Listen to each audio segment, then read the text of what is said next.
सुखदेव जी की कथा सब जानते हो। जन्म लेते ही वन में चले गए, 12 वर्ष तक अपनी मातृ गर्भ में रहे। 12 वर्ष तक क्यों रहे? क्योंकि महादेव से कथा सुनने के बाद में मातृ गर्भ में जाके और चिंतन कर रहे थे कथा का जो महादेव से सुनी थी। 12 वर्षों के पश्चात मुख से भगवत कथा के श्लोक उच्चारित होने लगे तो वेदव्यास जी की पत्नी, उनके मनी मन में स्वर आने लगा। वो कहने लगी, ऐसा क्यों लग रहा है कि मेरे भीतर कोई संस्कृत के श्लोक उच्चारण कर रहा है। तब वेदव्यास जी ने अपनी दिव्य दृष्टि से देखा और कहा, देवी तुम्हारे गर्भ में साधारण बालक नहीं है, भगवत भक्ति का प्रचार करने इस पृथ्वी पर आए हैं श्री सुखदेव जी महाराज, वो तुम्हारे गर्भ में।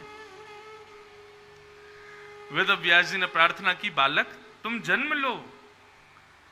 सुखदेव जी बोले, मैं बाहर नहीं आऊंगा। क्यों? बोले, माया है संसार में, सब पकड़ लेगी मुझको। यहां मातृ गर्भ बहुत अच्छा है, माँ भोजन कर लेती है, मेरा पेट भर जाता, माँ पानी पी लेती, मेरा पेट, मेरी प्यास बुझ जाती है, यहां बैठ के बढ़िया भजन कर रहा हूं भगवान का, बाहर नहीं आऊंगा मैं। वेदव्यास जी की प्रार्थना से सुखदेव जी बोले, एक शर्त पे आऊंगा। क्या? श्रीमन नारायण प्रकट हो और प्रकट होकर के मुझे आश्वासन दें कि संसार की माया मुझको ग्रसित नहीं करेगी, तब मैं आऊंगा। बंधु एक बात कहें, भक्ति में एक प्रकार जिद भी है। हम ठाकुर जी से प्रेम से तो खूब भक्ति कर रहे हैं, लाल जी कृपा करना, हे लाल जी आप सब मंगल करना, हे लाल जी सब आपकी दया है, लाल जी सब आप राजी रहो, आप प्रसन्न रहो। कब तक सिर पर चढ़ जाएंगे ठाकुर जी? कभी कभी भक्ति में जिद भी लाओ। अच्छा नहीं करना, आपको नहीं करना, ठीक है, मत करो, बिल्कुल मत करो, देख लो ऐसा होगा आपके साथ। पुत्र बात नहीं मानना, बेटी बात नहीं मानना, कोई बात नहीं लाल जी, हम तो 10-5 वर्ष के और हैं, हम तो चले जाएंगे, उसके बाद रहना ही नहीं लोगों के साथ। ये ना आपका भोग लगाएंगे, ना आपको पानी पिलाएंगे, ना आपका श्रृंगार करेंगे, पर पड़े रहना ऐसे ही। यदि चाहते हो आपकी सेवा बनी रहे तो इनकी बुद्धि सुधारो, और नहीं सुधारोगे तो देखना क्या होगा फिर।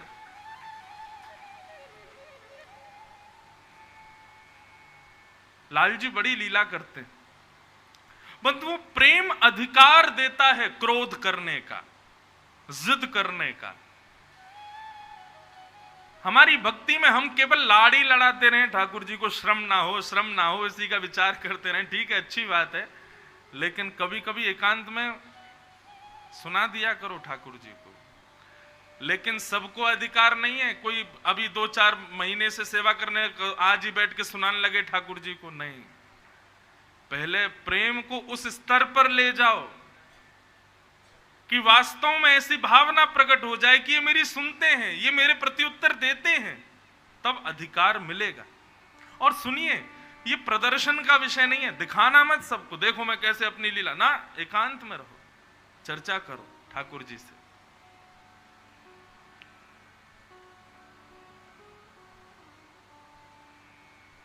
जिद,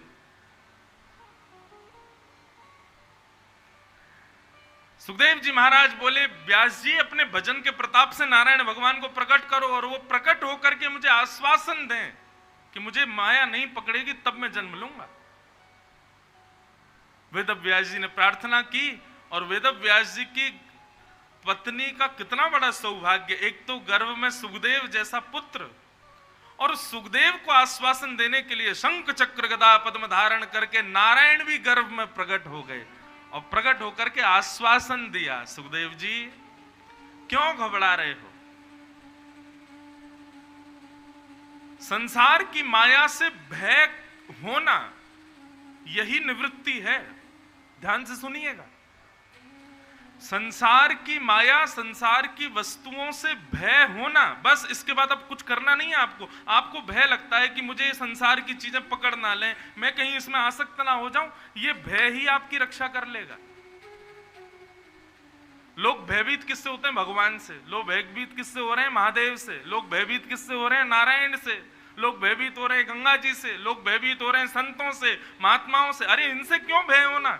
भय करना है तो माया से भयभीत हो, ये मुझे पकड़ ना ले, इसमें मैं ग्रसित ना हो जाऊं, मैं आसक्त ना हो जाऊं, उससे भयभीत रहो। भगवान ने जब आश्वासन दिया कि माया तुमको नहीं पकड़ेगी क्योंकि तुम पहले से ही भयभीत हो माया के प्रति, जाओ, आपका अवतरण मेरी गुणानुवाद को गाने के लिए हुआ है। तब सुखदेव जी महाराज प्रादुर्भाव हुआ।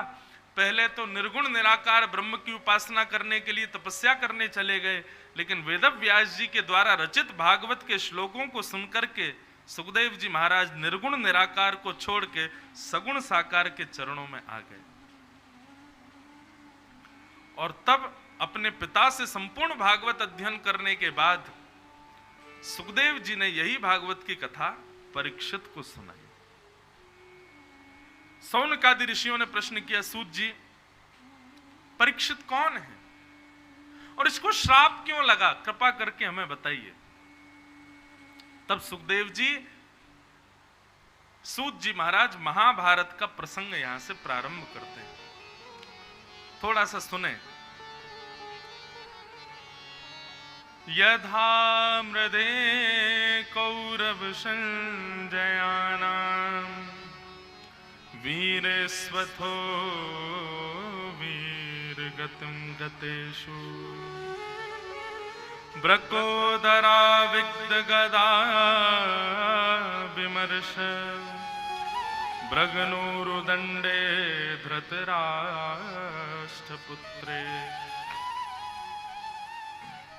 आज की कथा थोड़ी गंभीर है, सावधानी से सुनिएगा। अच्छा देखो, हमारी एक भावना हमारी सुनेंगे आप।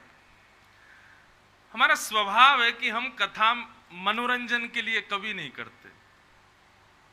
मनोरंजन नहीं, मन मंथन होना चाहिए कथा में। मन रंजन यानी मन को जो भाए, ऐसी व्यास जी कथा करें नहीं। मन जिससे मथे ऐसी कथा सुन। आप वैद्य से जाकर के ये थोड़ी कहते हैं कि कड़वा मुझको अच्छा नहीं लगता, मीठी दवाई दो। वैद्य कहेगा भाई तेरा रोग अगर कड़वे से दूर होगा तो कड़वी देनी पड़ेगी। इसलिए कभी भी सत्संग, कथा, भागवत, रामायण, राम कथा आदि, इनका भाव कभी मनोरंजन मत रखिएगा। भगवान की सेवा भी कई लोग ऐसे करते हैं कि उनके मन को भाए, नहीं, मनोरंजन नहीं, मन मंथन। तो इसलिए मंथन के लिए सीधे बैठो, सावधानी से सुनो। सब लोग इधर देखो, 3 घंटा 4 घंटा केवल मुझको देखने आए हो आप लोग।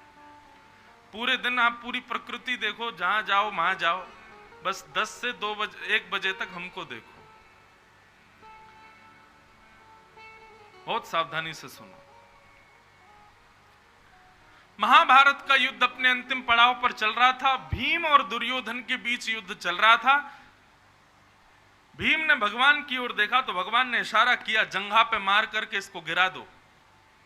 जंघा पर प्रहार करके जैसे ही दुर्योधन को परास्त किया, पांडव महाभारत युद्ध जीत गए। परंतु बंधुओं, हम लोगों के अंदर एक कुभाव होता है बदला लेने का। इसने ऐसा किया, देख लूंगा इसको मैं। और एक बात मानिए, किसी ने आपके साथ कुछ गलत किया और आपके अंदर स्थिति आ जाती है, अब देख लेना इसके साथ मैं क्या करूंगा। उसी के चक्कर में ना जाने कितने पाप आपके भीतर प्रविष्ट हो जाते हैं। और सबसे भयानक पाप होता है बंधुओं मानसिक पाप। आपने कुछ गलत बोला नहीं, कुछ गलत किया नहीं, लेकिन मन में खूब योजनाएं बना ली। गंगा जी जाए, पाम रिपट जाए, गिर जाए भीतर। अभी मन में सोचा, बोला नहीं, किया नहीं, लेकिन मन में विचार किया। ये पाप कर्मणा पाप से भी 100 गुना ज्यादा खतरनाक है। इसलिए ये जो बदले की भावना हमारे अंदर आती, देख लूंगा इसने ऐसा किया मेरे साथ, मैं बदला लेके मानूंगा, देखना अब इसके साथ मैं क्या करूं, जैसी करनी वैसी भरनी, ये सबसे गलत बात है। आप कहोगे तुम्हारे जी कैसे बच्चे, कोई कितना ही बुरा कर जाए हमारे साथ और हम बैठे बैठे देखते नहीं। ध्यान से सुनना। मैं अपनी कथा में कहा करता हूं, अपमान का बोध उसी को ज्यादा होता है जो सम्मान का भूखा होता है, जिसको बहुत सम्मान की इच्छा होती है। मैं जाऊं तो ऐसा होना चाहिए, मैं जाऊं तो 2 लोग माला लेकर के खड़े हों, मैं जाऊं तो लोग मेरे को प्रणाम करें, मैं जाऊं तो सब लोग मेरी जय जयकार करें। अब ये तो मैं अपने स्तर की बात कर रहा हूं। हम कथाओं में सम्मान से बचते हैं, पांव मत छुओ, माला ज्यादा मत पहनाओ, एक ये तो माला देखो सुंदर है, ठाकुर जी की प्रसादी, इसलिए मैं धारण कर लेता हूं, नहीं तो आप मेरे को किसी कथा में माला पहने नहीं देख सकते। क्यों? माला भी एक प्रकार का सम्मान है ना, और कहीं उस सम्मान को मैंने स्वीकार किया। अब ऋषिकेश में आप लोग तो खूब सम्मान कर रहे हो, अगली कथा हमारी जगन्नाथपुरी में, वहां के लोगों ने नहीं किया तो मन में ये रहेगा, बताओ ये तो सम्मान ही नहीं कर रहे हैं हमारा। वहां इतने बढ़िया लोग उतना सम्मान कर रहे थे, रोज हमको जो है भोजन पवा रहे थे, रोज प्रणाम कर रहे थे, पुष्प बरसा रहे थे, गुलाब जल से छिड़काव कर रहे थे, इतनी सब व्यवस्थाएं कर रहे थे, यहाँ के लोग कुछ कर ही नहीं रहे। और उसके बदले होगा क्या? चित्त मलिन हो जाएगा, पाप आ जाएगा। इसलिए भैया एक उपाय जान लीजिए, आज इसी वक्त बहुसम्मान की इच्छा त्याग दीजिए।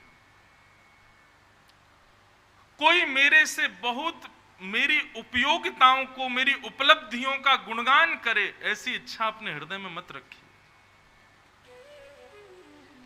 कई बार हम तो धोती बगलबंदी पहनते हैं, फ्लाइट में जाएं, ट्रेन में जाएं, कभी कहीं जाएं, कई बार लोग पहचान जाते हैं, बोलिए तो व्यास जी कथा करते हैं, टीवी पे आते हैं।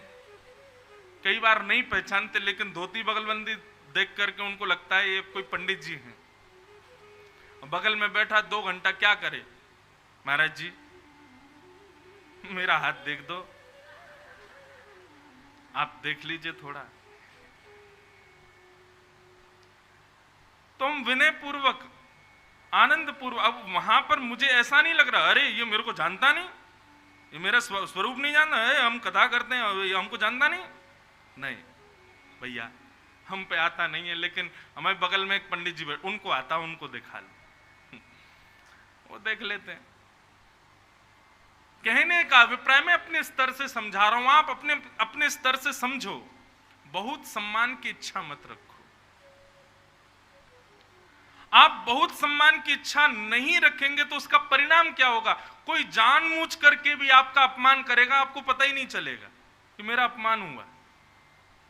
हमारे पूज्य पिताजी महाराज के गुरुदेव अनंत श्री विभूषित श्री रामानुज प्रपन्नाचार्य गुरु जी, मैंने उनका दर्शन नहीं किया, मैं 6 महीने का था तब भगवत धाम पर। अच्छा, आज पता है आपको, बहुत विशेष दिन है मेरे लिए। आज हमको कथा करते हुए 8 वर्ष हो रहे हैं। आज ही 20 जुलाई 2015 को प्रथम कथा द्वारिका में की, और आज 20 जुलाई 2023। और इतना सुखद अनुभव ये रहा कि रात्रि में हमारे यहाँ लोग, अब हम अंग्रेजी कैलेंडर फॉलो करते हैं ना, टाइम जोन भी अंग्रेजों का फॉलो करते हैं। 12 बजे के बाद लोग विश करते हैं, जन्मदिन हो चाहे कुछ भी, एनिवर्सरी हो चाहे कुछ भी हो। एक प्रकार से मेरा जन्मदिन वैसे तो 7 अगस्त को आता है, परंतु वो मेरे देह का जन्म है, और 20 जुलाई जो है ये मेरा वास्तविक जन्म है। वाह, देखो अब सम्मान हो रहा है हमारा।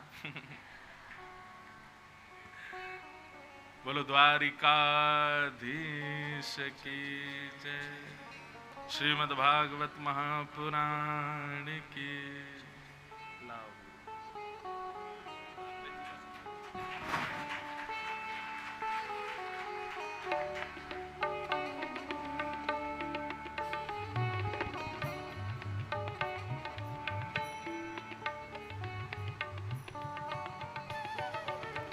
बोलो भागवत महापुराण की। तो मुझे स्मृति इसलिए आ गई, हमारे गुरुदेव पिताजी महाराज के गुरुदेव, मैं 6 महीने का था तब वे भगवत धाम प्रस्थान कर गए थे। पर आज मैं कथा कर रहा हूं, यह भी मैंने 6 महीने में ही पा लिया गुरुदेव से। क्यों? जब 6 महीने का था तो गुरुजी रोज, हमारी माताजी पिताजी बताते हैं कि हमारे घर में ही गुरुजी गुरुकुल में बालकों को पढ़ाते थे। और हमारा घर नहीं, हम माताजी पिताजी गुरुदेव के घर में रहते थे।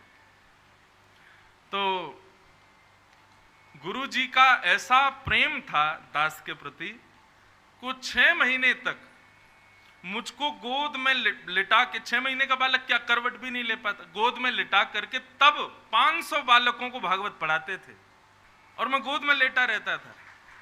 और हमारे पिताजी जब भी आते, बोले छोटा बालक है गुरुजी, मलमूत्र त्याग देता होगा गोदी में। बोले कि नहीं, ये भागवत का अधिकारी है, आपके बाद आपकी व्यासपीठ इसको प्राप्त होगी, इसलिए अभी से ही भागवत के श्लोक इसके कर्ण में जाने चाहिए। और देखना ठाकुर जी, मैं 10 वर्ष जीवित रह गया तो इस बालक को इतना बढ़िया विद्वान बनाऊंगा कि जिसके यहाँ कथा करे वो सब भक्त हो जाएं। लेकिन यहाँ पर थोड़ा दुर्भाग्य रहा कि मैं 6 महीने ही गुरुदेव की गोद में रह पाया। तो हमारे गुरुदेव का स्वरूप कैसा था, बहुत ध्यान से सुनना। जैसे संतों की गोष्ठी होती है, एक विषय को लेकर के सब संत अपना मत रखते हैं, ऐसे वृंदावन में कई सम्मेलन होते हैं धर्म के ऊपर, आध्यात्म के ऊपर, आदि आदि विषयों के ऊपर। तो एक धर्म गोष्ठी हुई और उस धर्म गोष्ठी के अध्यक्ष थे हमारे पूज्य पिताजी के गुरुजी। अध्यक्ष मतलब सबकी बातें एक तरफ, अध्यक्ष जिस बात को रखेगा वही आज की सभा का सार होगा, वो विशेष माना जाता था। तो सभा हो रही थी सुदामा कुटी वृंदावन में और हजारों संत वहां पधारे, मंच पर विशिष्ट 100-150 संत बैठे थे और उनके अध्यक्ष पिताजी के गुरुजी श्री रामानुज गुरुजी। लेकिन वो जब सभा में आए ना, तो बिना कलफ की धोती, उसमें सरवटें थी बहुत सारी, बगलबंदी भी। अगर पिताजी कभी कलफ लगवा देते, प्रेस करवाते, तो गुरुजी जबरदस्ती पानी में बोर के निचोड़ के सुखा के तब पहनते, ज्यादा बढ़िया वस्त्र नहीं। और एक स्वापी ऐसे कंधे पर डाले, तिलक लगा करके, और ये सामान्य से खड़ाऊं पहन करके आ गए। तो जो वहां पर व्यवस्था कर्मी थे, उन्होंने सोचा कोई ऐसा ही महात्मा होगा, उन्होंने सबसे पीछे गुरुजी को बैठा दिया। तो गुरुजी जहां चप्पल उतारी थी, सब लोगों ने वहां बैठे थे हाथ जोड़ के। और सभा चालू हुई, सब बार बार घड़ी देखें, अध्यक्ष जी अभी आए नहीं, क्या करें, समय हो रहा है, तो सब लोग शुरू करो, अपने अपने भाव सब कहते गए। अंत तो गत्वा जो मंच संचालन कर, उन्होंने कहा कि देखिए अब अध्यक्ष तो आए नहीं हैं, तो हम एक काम करते हैं, अब इस सभा को यहीं पर विश्राम करते हैं और पूज्य श्री रामानुज गुरुजी जब उनको अवकाश होगा वो तब आए। इतने में गुरुजी हमारे खड़े बोले, हम यहीं बैठे हैं, सब सुन रहे थे, हम आते हैं अभी मंच पे। तब गुरुजी मंच पे, सब बोले आप कहाँ बैठे थे? तो एक व्यवस्था प्रमुख बोले मुझे लगा ये दीन हिंसा बाबा है, मैंने पीछे बैठा दिया था इनको, ये चप्पलों में बैठे थे। तो बताइए, एक बार भी ये नहीं कहा कि इस सभा का अध्यक्ष मैं ही हूं, मुझे आगे तो ले जाओ कम से कम। अब कोई व्यक्ति आपका अनजाने में भी अपमान करे, जानबूझ के भी अपमान करे, लेकिन आपके हृदय में सम्मान की इच्छा नहीं है, तो आपको अपमान का बोध कभी नहीं हो सकता, आपको अपमान कभी लगेगा ही नहीं। स्वयं को ऐसा बनाओ। बंधुओं, ये भागवत की कथा, ये राम कथा आदि, ये सब पता नहीं किस भाव से आप लोग सुनते हो, लेकिन मेरी भावना कहती है कि हम ठाकुर जी के योग्य बने। ये हमारा श्रृंगार हो रहा है यहाँ पर, हम उनके लायक बने, उसके लिए हम कथा सुनते हैं। इसलिए अपनी योग्यताएं ऐसी बनाओ, ज्यादा सम्मान की इच्छा मत रखो। बहुत सम्मान की इच्छा होगी तो अपमान बोध होगा, और अपमान बोध होगा तो बदले की इच्छा होगी। अब ठीक है, इसने मेरा सम्मान, ये भी तो आएगा कभी मेरे यहां, तब दिखाऊंगा इसको मैं। लोग बाग कहते हैं, हम उसके यहाँ शादी में गए, उसने हमसे पानी की नहीं पूछी, वो आए हमारे यहाँ, हम उसको सोफे तक की नहीं पूछेंगे कि तू बैठ जा। और इसी चीज के चक्कर में हमारे भीतर विकार उत्पन्न हो जाते हैं, और यही विकार हमारा पतन करते हैं। आज दुर्योधन हार गया महाभारत युद्ध में, पड़ा है अचेत, लेकिन अब भी क्या सोच रहा है, इन पांडवों को मैं राज्य गद्दी पर बैठने नहीं दूंगा, चाहे कुछ भी हो, बदला तो मैं लूंगा। और गुरुपुत्र अश्वत्थामा को बुला करके आज्ञा कर दी, बोले जाओ पांचों पांडवों को सोते हुए मार दो।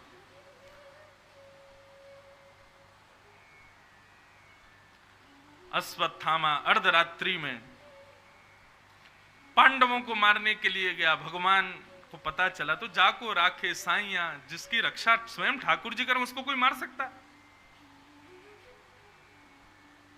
जिसके रक्षक ठाकुर जी नहीं है वो चार्टर प्लेन में भी चल रहा होगा तो क्रैश हो जाएगा, और जिसके रक्षक ठाकुर जी हैं वो पहाड़ से भी गिर जाए तो भी नीचे किसी ना किसी साधन से बच ही जाएगा। और सबसे बड़ी बात बंधुओं, यहां मृत्यु से रक्षा की नहीं है। मृत्यु से रक्षा भगवान नहीं करते। हमारे विषय भोगों में जो हमारा पतन होता है उससे रक्षा भगवान करते हैं, उससे रक्षा ठाकुर जी करें। स्वामी विवेकानंद अमेरिका गए और ऐसी सभा में प्रवचन किया जहां पर केवल 5 मिनट बोलने की ही अनुमति थी। 5 मिनट होते ही घंटी बजा देते थे, बंद करो माइक, जाओ दूसरे को आने दो। लेकिन स्वामी विवेकानंद जब वहां पहुंचे 45 मिनट तक बोलते रहे, घंटी बजाना भूल गया व्यक्ति।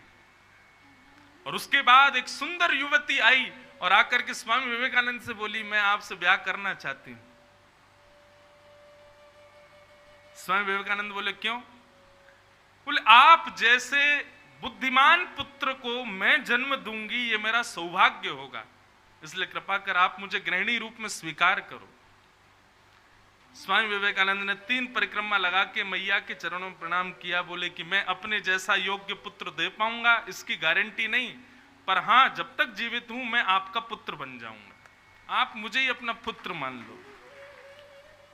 ऐसी स्थिति में रक्षा करना यह वास्तविक रक्षा है ठाकुर जी की। आप अपने पद से च्युत ना हो, आप अपनी स्थिति से गिरो ना, विषय भोग विलास आदि संसार के उपभोगों में कहीं आपका पतन ना हो जाए, वहां ठाकुर जी रक्षा करें, यह वास्तविक रक्षा है। मृत्यु से रक्षा वास्तविक रक्षा नहीं है। बद्रीनाथ गए महाराज, गाड़ी हमारी फिसलते फिसलते भले बचाए भगवान ने, यह रक्षा नहीं है ठाकुर जी की। ठाकुर जी की रक्षा तो तब जानो विषय तुम्हारे सामने और उपभोग की इच्छा तुम्हारे हृदय में ना हो, तब समझो ठाकुर जी रक्षा कर रहे हैं।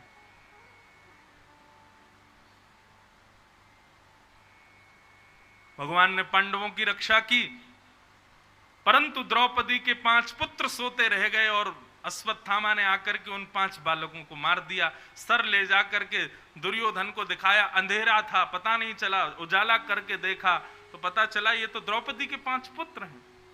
इस विषाद में, इस वियोग में, इस कष्ट में दुर्योधन के प्राण निकल गए। अरे मूर्ख, ये तूने क्या किया? 5 पांडव नहीं है, द्रौपदी के 5 पुत्र हैं जिनको तूने मारा। द्रुपद सुता द्रौपदी, प्रातःकाल जैसे ही हुआ देखा शिविर के अंदर से रक्त की धार बह रही है। भीतर जाकर के देखा तो 5 कुमार बालकों के धर पड़े हैं, सर नहीं है। एक मां कैसे सहन कर सकती है अपने मृतक पुत्र को अपने सामने? टूट गई द्रौपदी। अर्जुन ने वचन दिया, देवी तुम चिंता मत करो, मैं मार दूंगा जिसने भी तुम्हारे 5 बालकों को मारा, मैं उसके रक्त से तुम्हारे केशों को रंगूंगा, मैं प्रतिज्ञा लेता हूं। भगवान ने हाथ पकड़ा, अर्जुन नहीं। क्रोध ना करना यह संभव नहीं है, क्रोध सबको आता है। मैं इतनी कथाएं करता हूं, हमारे पूज्य पिताजी इतनी कथा कर गए, और भी कई बड़े बड़े संत, ऐसा हो ही नहीं सकता कि क्रोध नहीं आता हो, सबको आता है। लेकिन क्रोध में जो प्रतिक्रिया हम करते हैं उससे बचना चाहिए। क्रोध आ रहा है, कोई आपके अनुसार काम नहीं हुआ, ठीक है, अच्छी बात है, लेकिन उस समय बस कुछ भी करके हमारी हाथ जोड़ के प्रार्थना, मौन हो जाओ, कुछ बोलो मत।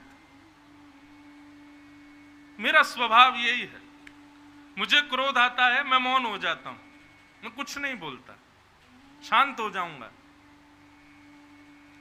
और यही उचित न्याय है क्रोध से आप नहीं बच पाओगे, इतनी बड़ी स्थिति नहीं है आपकी कि आप क्रोध से बच जाओ। पर क्रोध में जो निर्णय हम ले लेते हैं वही हमारे पतन का और वही सारी व्यवस्थाओं को बिगाड़ने का कारण बनता है। इसलिए कभी भी क्रोध में कोई प्रतिज्ञा मत लो। 5 मिनट में क्रोध जब शांत हो जाए तब प्रतिक्रिया लो। क्रोध विनाश करने के लिए ही आता है, बस उस समय कोई प्रतिक्रिया मत लीजिए। बच्चे ने कुछ गलत किया, बहू ने कुछ गलत किया, पति ने कुछ गलत किया, पत्नी से कोई अपराध हो गया, पड़ोसी से कुछ, बस आप थोड़े मौन हो जाओ। अब पता आजकल के लोग इतने इगोइस्टिक हो गए हैं, इस पर भी लोग मुझको कहते हैं, आप महाराज जी मतलब आप कहना क्या चाहते हो, हम माटी के मथोना बने बैठे रहे और कोई हमको मारता रहे। अरे भाई ऐसा थोड़ी काम है ना,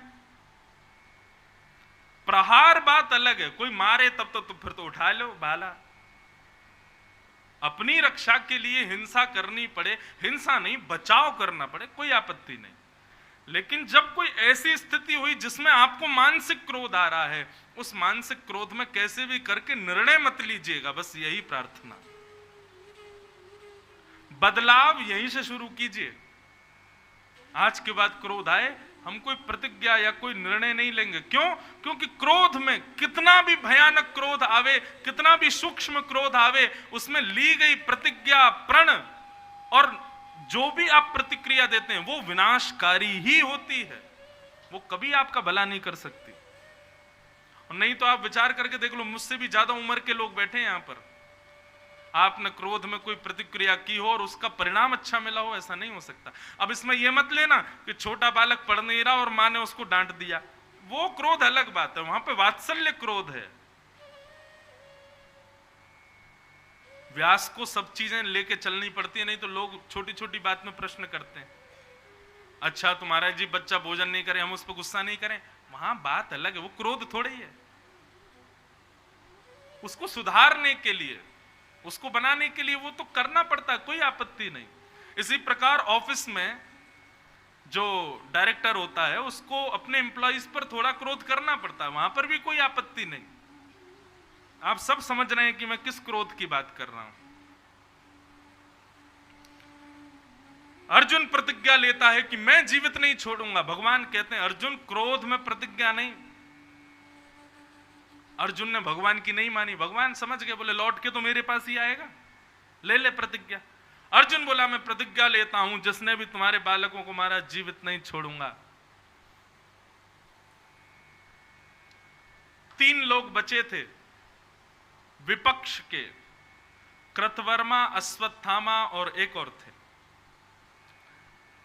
कृतवर्मा के पास गए तो सिद्ध हो गया इसने नहीं मारा, लेकिन जैसे ही अश्वत्थामा के पास गए बिना कुछ बोले ही अश्वत्थामा भागने लगा।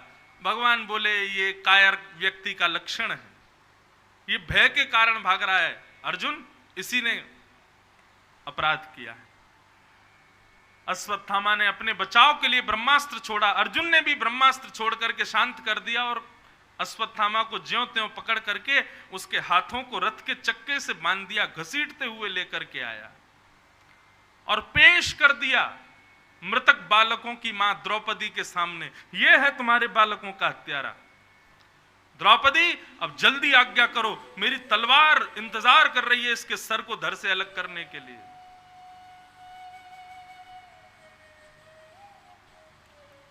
द्रौपदी ने जैसे ही उसको देखा,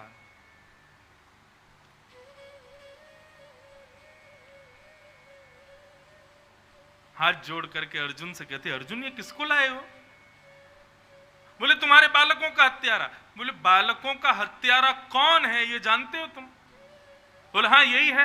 बोले ये तो है, परंतु ये गुरुपुत्र है, हमारे गुरुदेव का बेटा है, परंतु ये ब्राह्मण है और हम क्षत्रिय हैं। ये सब बातें तुम क्यों भूल रहे हो अर्जुन? निरीक्ष कृष्णाप गुरु कृतम गुरु सुतम बामस्व भावा कृपया ननाम च। अर्जुन के आगे हाथ जोड़ने लगी द्रौपदी, इसको मत मारो, ये गुरुपुत्र है, गुरु के बहुत उपकार हैं। अर्जुन भूल गए तुमको धनुष उठाना गुरु ने सिखाया, बाण चलाना गुरु ने सिखाया, युद्ध करना गुरु ने सिखाया। उन गुरु को महाभारत युद्ध में हम लोगों ने मार दिया, कम से कम उनके पुत्र को तो छोड़ दो। अरे ये तुम्हारा बालकों का हत्यारा है। द्रौपदी बोली कुछ भी हो, परंतु इसको मत मारो। अर्जुन बोले मुझे कोई प्रमाणित कारण बता सकती हो कि मैं इसको छोड़ दूं, किस वजह से इसको छोड़ दूं? बंधुओं, द्रौपदी ने अपने न्याय में 5 चीजों को प्रधानता दी है। हम हर मनुष्य को कोई भी प्रतिज्ञा लेने से पहले 5 बातों का ध्यान रखना चाहिए। क्या? धर्मम न्यायम सकरुणम निर्वलीकम समम महत् राजा धर्मसुतो राज्ञा प्रयत्नं द्विजा। 5 बातें। आज के बाद कोई भी प्रतिज्ञा लो, कोई भी निर्णय लो, 5 चीजों का ध्यान रखना। पहला, धर्म क्या कहता है। दूसरा, मैं जो प्रतिज्ञा लूंगा उससे मुझे और सामने वाले को न्याय मिलेगा कि नहीं। तीसरा, करुणा, दया को भी स्थान रखना अपनी वाणी पर। चौथा, निर्वलीकम समम, मतलब निष्कपटता, कपट मत करना। ठीक है, जो भी लेंगे इसका ही बुरा होगा, हमारा थोड़ा ही होगा, ऐसा नहीं, कपटता नहीं, दोनों का विचार करना। और सबसे विशेष बात 5वां, समता, समत्व रखना। धर्म, न्याय, करुणा, निष्कपटता और समता, इन 5 बातों का ध्यान व्यक्ति को किसी भी प्रतिज्ञा लेने से पहले करना चाहिए। आज द्रौपदी कहती है अर्जुन तुम हमारे इस गुरुपुत्र को मार दोगे, तो पहली बात इसको नहीं मारना चाहिए क्योंकि ये गुरुपुत्र है और गुरुपुत्र गुरु समान होता है।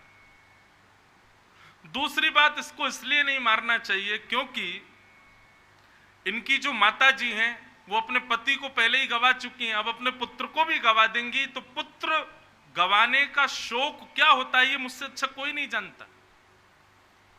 अर्जुन बोले तुम्हारे भी तो 5 पुत्र गए हैं, मेरे 5 पुत्र चले गए लेकिन मेरे 5 पति जीवित हैं।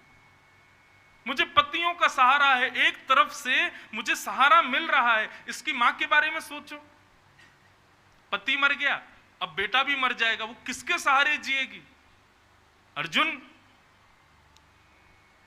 हम जिस रास्ते से गए हैं उस रास्ते का स्वरूप कैसा है पीछे आने वाले को बता देना चाहिए।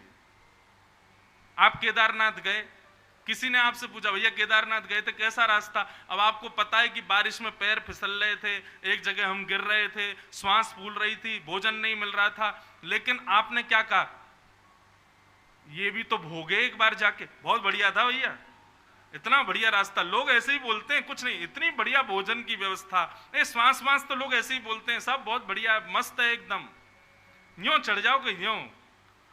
मन में क्या सोच रहे हो, इसको भी तो पता चले, जाए एक बार, बता अच्छा रहे लेकिन अंदर से हमको पता है कि अच्छा नहीं था, ऐसा स्वभाव नहीं।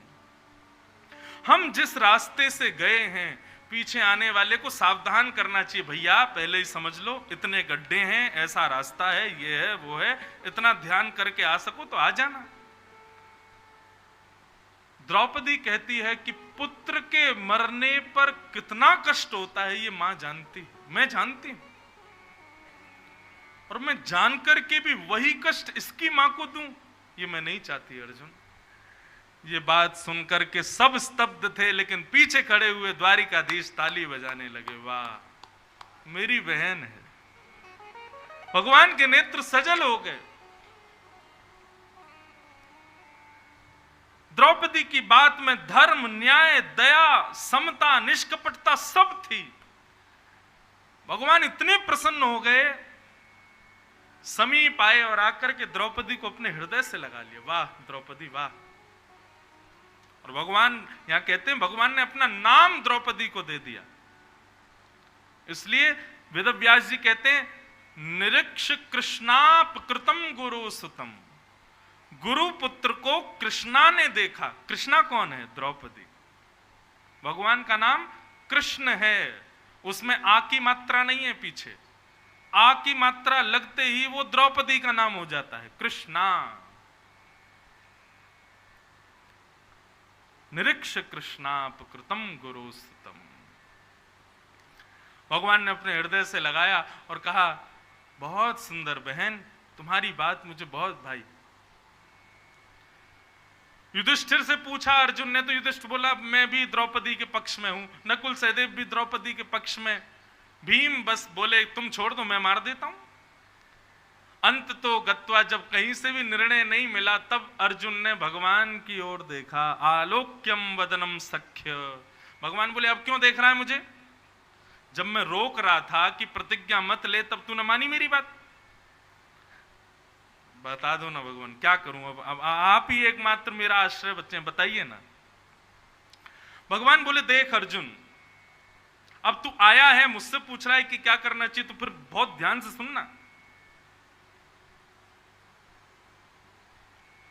सबसे पहले तो तुमको अपनी प्रतिज्ञा पूरी करनी चाहिए। तुम्हारी प्रतिज्ञा क्या थी? बालकों के हत्यारे का वध।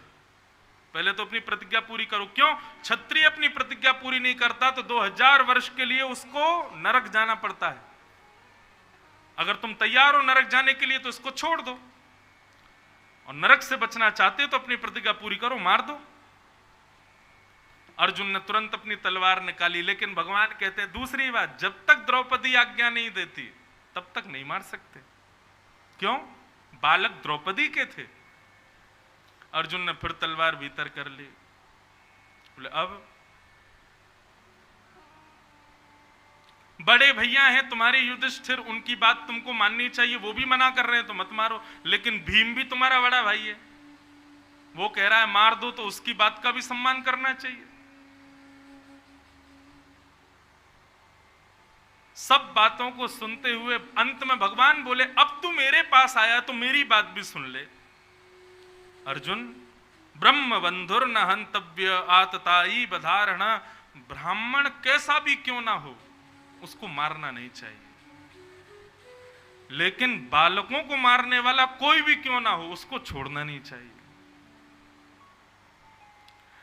अर्जुन ने तलवार उठा करके भगवान के चरणों में रख दी। बोले, प्रभु मुझसे नहीं हो पाएगा। आपने कैसा निर्णय सुनाया मुझे?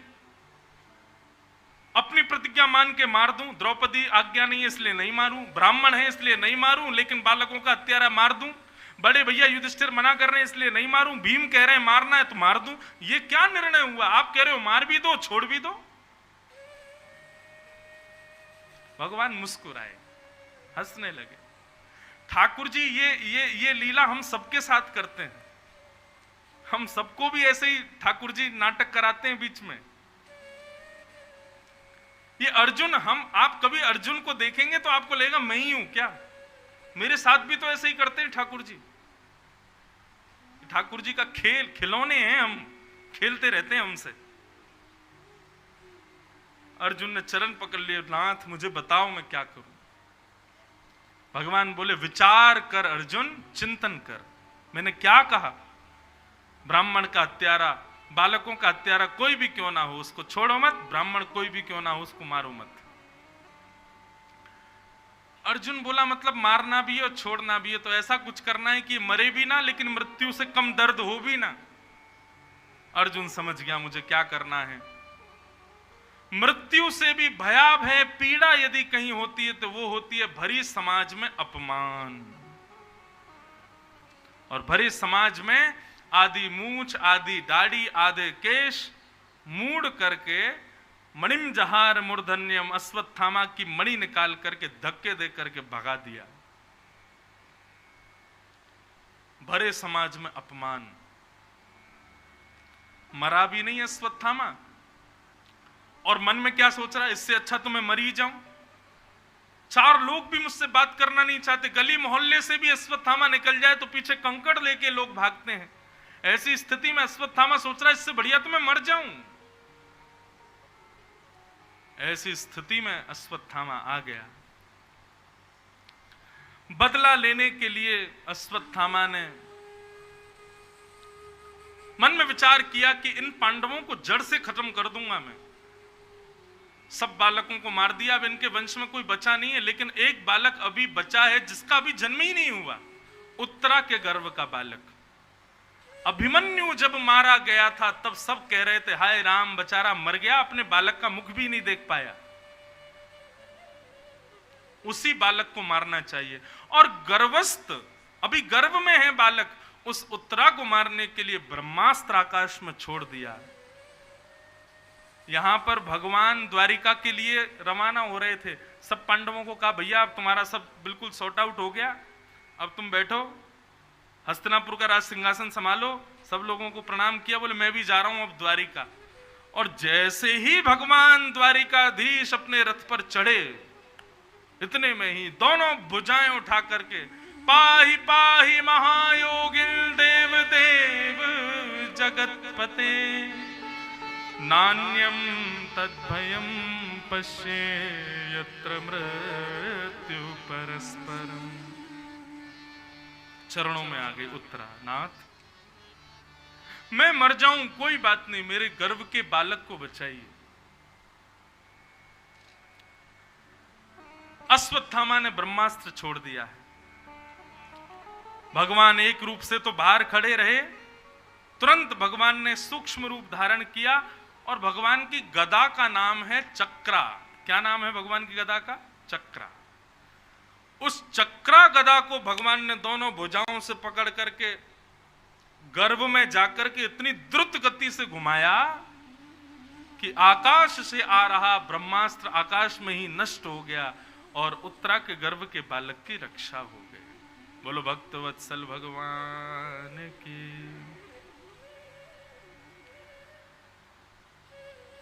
उत्तरा ने आज वो गलती नहीं की जो द्रौपदी ने की थी। भरी सभा में चीरहरण हो रहा था, द्रौपदी सबके पास गई और जब किसी ने मदद नहीं की तब अंत में भगवान के पास गई। लेकिन आज उत्तरा ने किसी को नहीं पुकारा, जैसे ही विपत्ति आई दौड़ के द्वारिकाधीश के पास ही गई, बोले और कोई रक्षा कर ही नहीं पाएगा, आप ही रक्षा करो नाथ। और भगवान ने रक्षा की। ऐसा विश्वास। अब ये दृश्य कोई नहीं देख पाया, केवल एक के, और वो कौन? पांडवों की मां कुंती। बंधुओं, मैं अपनी कथा में भी कहता हूं, कई जगह भी मैंने कहा है, कुंती, कृष्ण और कर्ण महाभारत के 3 ऐसे पात्र हैं, यदि आपने इनके बारे में सुन लिया तो आपको अपनी जीवन में आए हुए संकट बहुत छोटे लगेंगे। कुंती, कर्ण और कृष्ण। भगवान कृष्ण के बारे में तो सब सुनते ही हैं,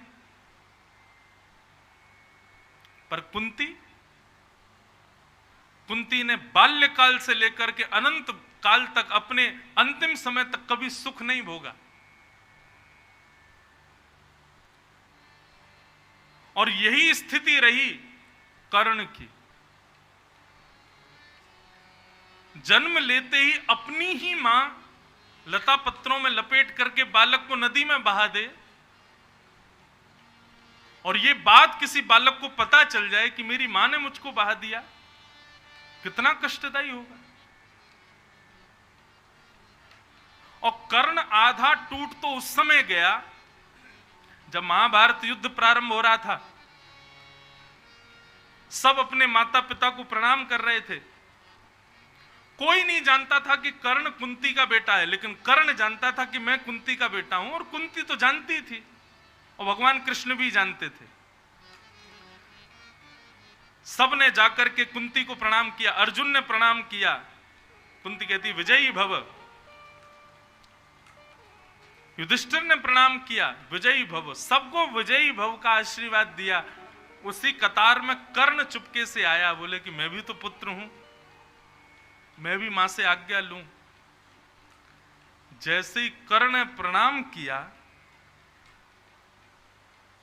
मां ने विजयी भव का आशीर्वाद नहीं दिया।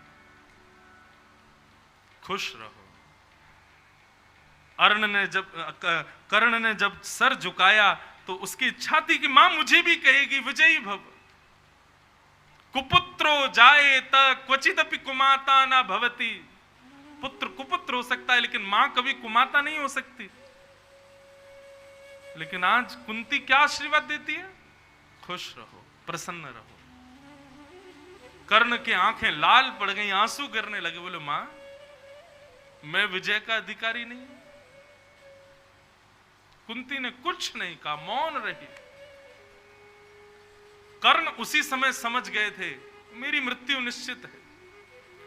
किसी पुत्र के लिए कितना कष्टदायी होगा कि उसकी मां उसको स्नेह से आशीष भी ना देवे। कर्ण का जीवन भी बड़ा कठिन था। भगवान रथ में बैठ करके जैसे ही जाने लगे द्वारिका के लिए, कुंती ने रथ रोक दिया और कुंती ने कहा, मैं आपसे दो बातें करना चाहती हूं, नीचे आओ उतर के। भगवान आए, बोलो काकी क्या बात है? मैं आपके रूप को पहचान गई हूं। भगवान बोले, क्या पहचान गई? बोले, मैं जानती हूं कि आप भगवान हो। भगवान हंसने लगे, बोले अच्छा मैं भगवान हूं? ऐसो कहा का काम कियो हमने जो हम भगवान हैं? कुंती बोली, मैं सब जानती हूं, अब बस आप ज्यादा बात मत बनाओ, मैं जो कह रही हूं वो सुनिए। और यहां कुंती ने जो स्तुति की है भगवान की, अद्भुत। नमस्ये पुरुषं त्वाद्यम् ईश्वरं प्रकृते परम् अलक्ष्यं सर्वभूतानां अंतर्बहिर्वस्थितम्।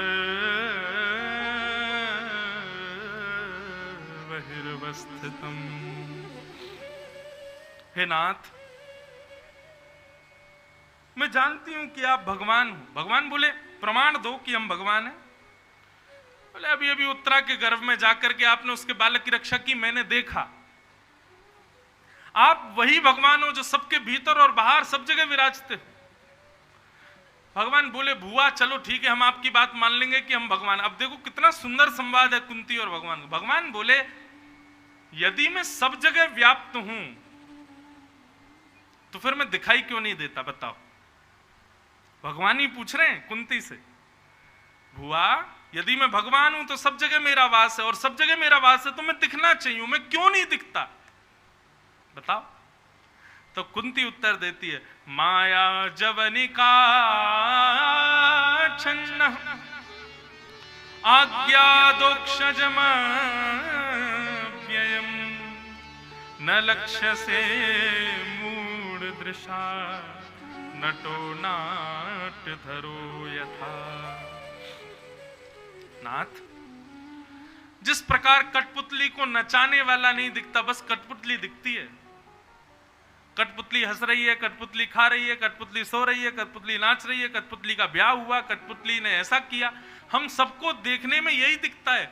लेकिन कठपुतली के पीछे एक पर्दा है, उस पर्दे के पीछे एक व्यक्ति बैठ करके अपनी उंगलियों से उसको नचा रहा है। ठीक वैसे ही नाथ, संसार का प्रत्येक प्राणी तो कठपुतली है और उसके पीछे एक माया का पर्दा पड़ा है, और उस माया के पर्दे के पीछे आप बैठ करके उसको नचा रहे हो। इसलिए आप दिखते नहीं, क्योंकि माया बीच में है। लेकिन यदि श्रेष्ठ सद्गुरु जीवन में आ जाएं, तो वो श्रेष्ठ सद्गुरु माया के पर्दे को हटा देंगे और सब दिख जाएगा कि भैया ये सामने वाले लोग हंस खेल नहीं रहे हैं, सबसे सब क्रिया ठाकुर जी करवा रहे हैं। इसलिए आप नहीं दिखते हो, क्योंकि माया है। और कुंती ने स्तुति गाई, और स्तुति गाते हुए अंत में अपनी झोली फैला करके भगवान से कहती है, मैं कुछ मांगना चाहती हूं आपसे। भगवान बोले, मांगो बुआ, क्या चाहिए? तब कुंती मांगती है कि विपद संतु न सस्वत तत्र तत्र जगत गुरु भवतो दर्शनम यत्स्या अपुनर्भव दर्शनम। नाथ, इस संसार में जितनी भी विपत्तियां हैं वो सब मेरे जीवन में आ जाएं, ऐसी कृपा कर दो। भगवान बोले, बुआ यदि मुझसे कुछ कोई पूछे ना कि आपकी दृष्टि में भगवान दुख क्या है, तो मैं केवल कुंती का नाम बोल दूंगा। कुंती साक्षात दुख है। कुंती, तूने अपने जीवन में इतना दुख सहा, उसके बाद भी दुख मांग रही है, क्यों? कुंती कहती है, नाथ, क्योंकि मैंने अनुभव किया कि आपकी स्मृति, आपकी याद ज्यादा दुख में ही आती है, कष्ट में ही आती है, इसलिए मैं दुख मांग रही हूं प्रभु। मुझे सुख नहीं चाहिए, कृपा करके मुझे दुख दे दीजिए, क्योंकि दुख में आपकी स्मृति ज्यादा होती है। सुख आते ही आप हमें छोड़ के चले जाते हो नाथ, इसलिए कृपा करके मुझे दुख दे दो। कुंती ने बहुत अच्छा तर्क दिया।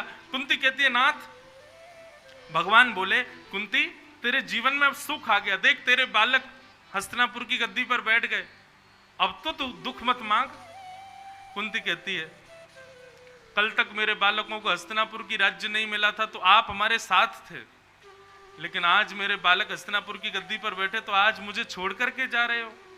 इसका मतलब कष्ट में ही आप रहते हो नाथ, दुख में ही साथ रहते हो, सुख में तो आप छोड़ देते हो, इसलिए नाथ मुझे दुख ही चाहिए। ये बात सुनते ही भगवान ने अपने हृदय से कुंती को लगा लिया और कहा, कुंती, मैं वचन देके जाता हूं, जिस दिन अपनी लीला पूर्ण करके जाऊंगा ना, सबको छोड़ के जाऊंगा, तुझे संगी लेके जाऊंगा अपने। मैं इतना प्रेम करता हूं तुमसे, तुम्हारे भावों से। कुंती ने भगवान की स्तुति गाई और स्तुति गाते हुए ठाकुर जी के चरणों में प्रणाम करके अपने आत्म भाव को समर्पित किया। आगे भगवान फिर जैसे प्रस्थान करने लगे तो युधिष्ठिर रोने लगे, तो भगवान उनको लेकर के भीष्म पितामह के पास गए और पितामह भीष्म ने फिर वहां भगवान की फिर स्तुति हुई। पितामह भीष्म की स्तुति तो अत्याद्भुत है, पर हम बहुत विस्तार से कथाओं में सुना चुके हैं पहले, अब आगे के क्रम में चलेंगे। पितामह भीष्म की स्तुति से क्या सीखना है, केवल इतना सुन लीजिए। इतना तो कहना स्वामी, जब प्राण तन से निकले, गोविंद नाम लेकर, जब प्राण तन से निकले। हे नाथ, जब हमारे प्राण निकल रहे होंगे, सब रो रहे होंगे, घर के लोग, सबकी स्थिति बेहाल हो चुकी होगी, लेकिन उस समय नाथ आप वहां भी आइएगा। आपका मुख मेरे नाम से उत्पन्न हो, आप मेरे सामने खड़े हो। और कैसे आना आप? पीतांबरी कसी हो, मुखड़े पे कुछ हंसी हो। आप हंसना, आप प्रसन्न होना, छवि मन में ये बसी हो, जब प्राण तन से निकले। और श्री गंगा जी का तट हो, यमुना का वंशीवट हो, मेरा सांवरा निकट हो, जब प्राण तन से निकले। एक बात मैं अपनी कथा में कहा करता हूं भीष्म पितामह के संदर्भ में।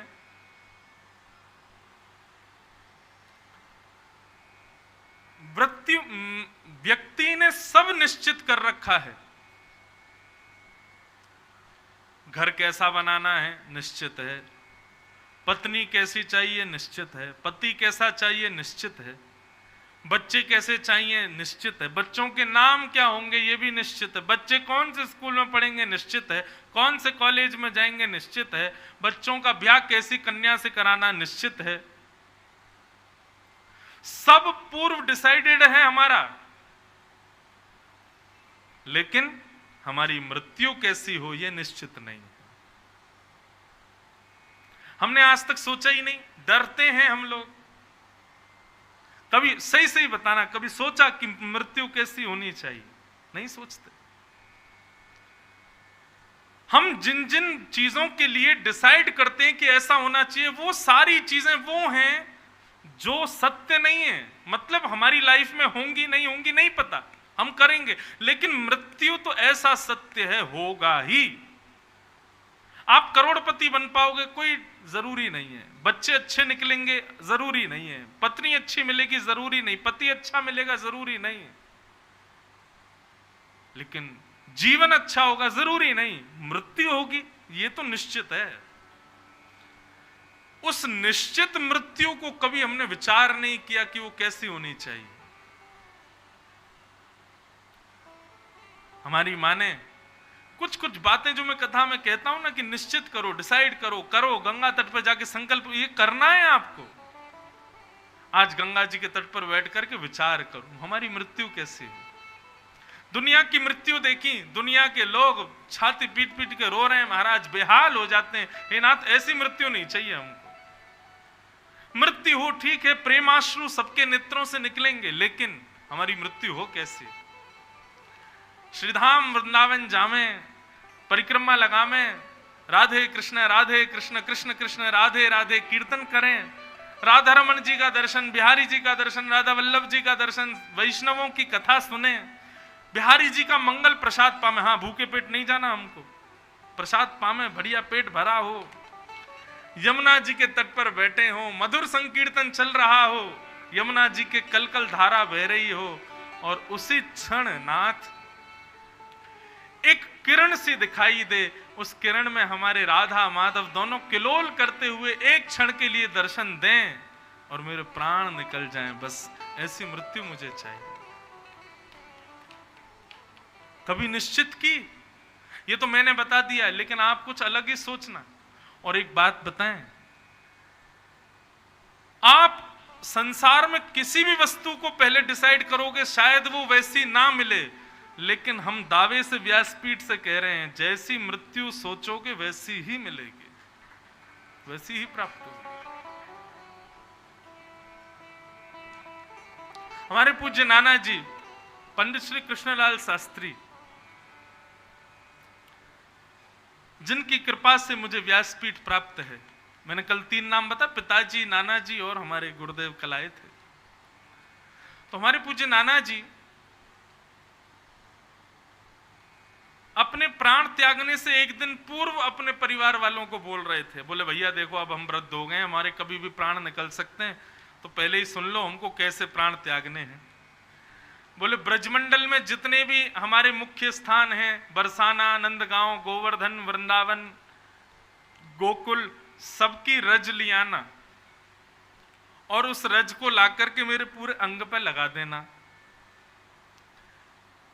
यमुना जी का जल मेरे मुख में प्रस्तुत कर देना और मेरे शालिग्राम भगवान, जिनकी मैंने पूरे जीवन भर सेवा की, उनका अभिषेक, हाथ में शालिग्राम रख के उनका अभिषेक मेरे मुख के ऊपर करना, सारा जल मेरे मुख में जावे। गोपी गीत का पाठ सुनाना मेरे शव को और सब लोग मधुर संकीर्तन करना। उसके बाद कीर्तन करते हुए मेरे देह को ले जाना और अग्नि प्रज्वलित करने के बाद जो राख है ना, जिसको गंगा में विसर्जित करते हैं, यमुना जी में विसर्जित करते हैं, वो बोले गंगा में करना, यमुना में करना, जहां जहां तुम्हारा, लेकिन कुछ अंश ले जा करके गिरिराज जी की तलेटी में बिखेर देना। मैं सदा गिरिराज जी में रहूं, ऐसी मेरी इच्छा। रात में ये चर्चा की और सुबह प्राण त्याग दी। और जैसा नाना जी ने बोला सब वैसा ही। सारे ब्रज के मुख्य स्थानों की रज आई, उस रज से उनका अभिषेक हुआ। मैंने गोपी गीत का पाठ सुनाया और सब करने के बाद उनके जो राख थी उसके कुछ अंश को गिरिराज जी में ले जा करके प्रस्तुत किया। हमारी ऐसी भावना धारणा, हमारे नाना जी आज भी श्री गोवर्धन नाथ के चरणों में विराजते हैं, वहीं आनंद किलोल करते हैं। मृत्यु को हमने शोक का विषय मान लिया, ठीक है शोक तो वो है ही, लेकिन जिसकी मृत्यु हुई है उसको क्या, वो तो शोक करने लायक भी नहीं बचा, उसकी तो मृत्यु हो गई। कम से कम वो तो अपनी मृत्यु के बाद का समय निश्चित कर ले कैसा चाहिए। इसलिए भैया जैसे पूर्व होटल बुकिंग कर लेते हो तीर्थों में जाने से पहले, पूर्व अपने कपड़े रख लेते हो तीर्थों में जाने से, क्या खाना है सब पहले डिसाइड कर लेते हो, ऐसे ही अपनी मृत्यु भी निश्चित कीजिए। मेरी मृत्यु हो तो ऐसी हो। निश्चित कीजिए कैसी चाहिए। भीष्म पितामह ने भगवान की स्तुति गाई, भगवान ने प्रसन्न होकर के सद्गति प्रदान की। भीष्म पितामह के प्राण निकल गए। बहुत सुंदर स्तुति है, लेकिन पूरा समय लग जाएगा, इसलिए मैं आगे चलता हूं। भगवान द्वारिका पहुंचे और अब उस बालक ने जन्म लिया जिस बालक की भगवान ने गर्भ में जाकर के रक्षा की थी। बालक का जन्म होते ही ब्राह्मण आए, ब्राह्मणों ने खूब गुण बताए बालक के और नाम रखा परीक्षित। भगवान भी पधारे और भगवान टोपी कुर्ता लेकर के आए, बालक को खूब आशीष प्रदान किया। महाभारत की तो अद्भुत कथा है। महाभारत में ऐसी कथा आती है कि परीक्षित जी ने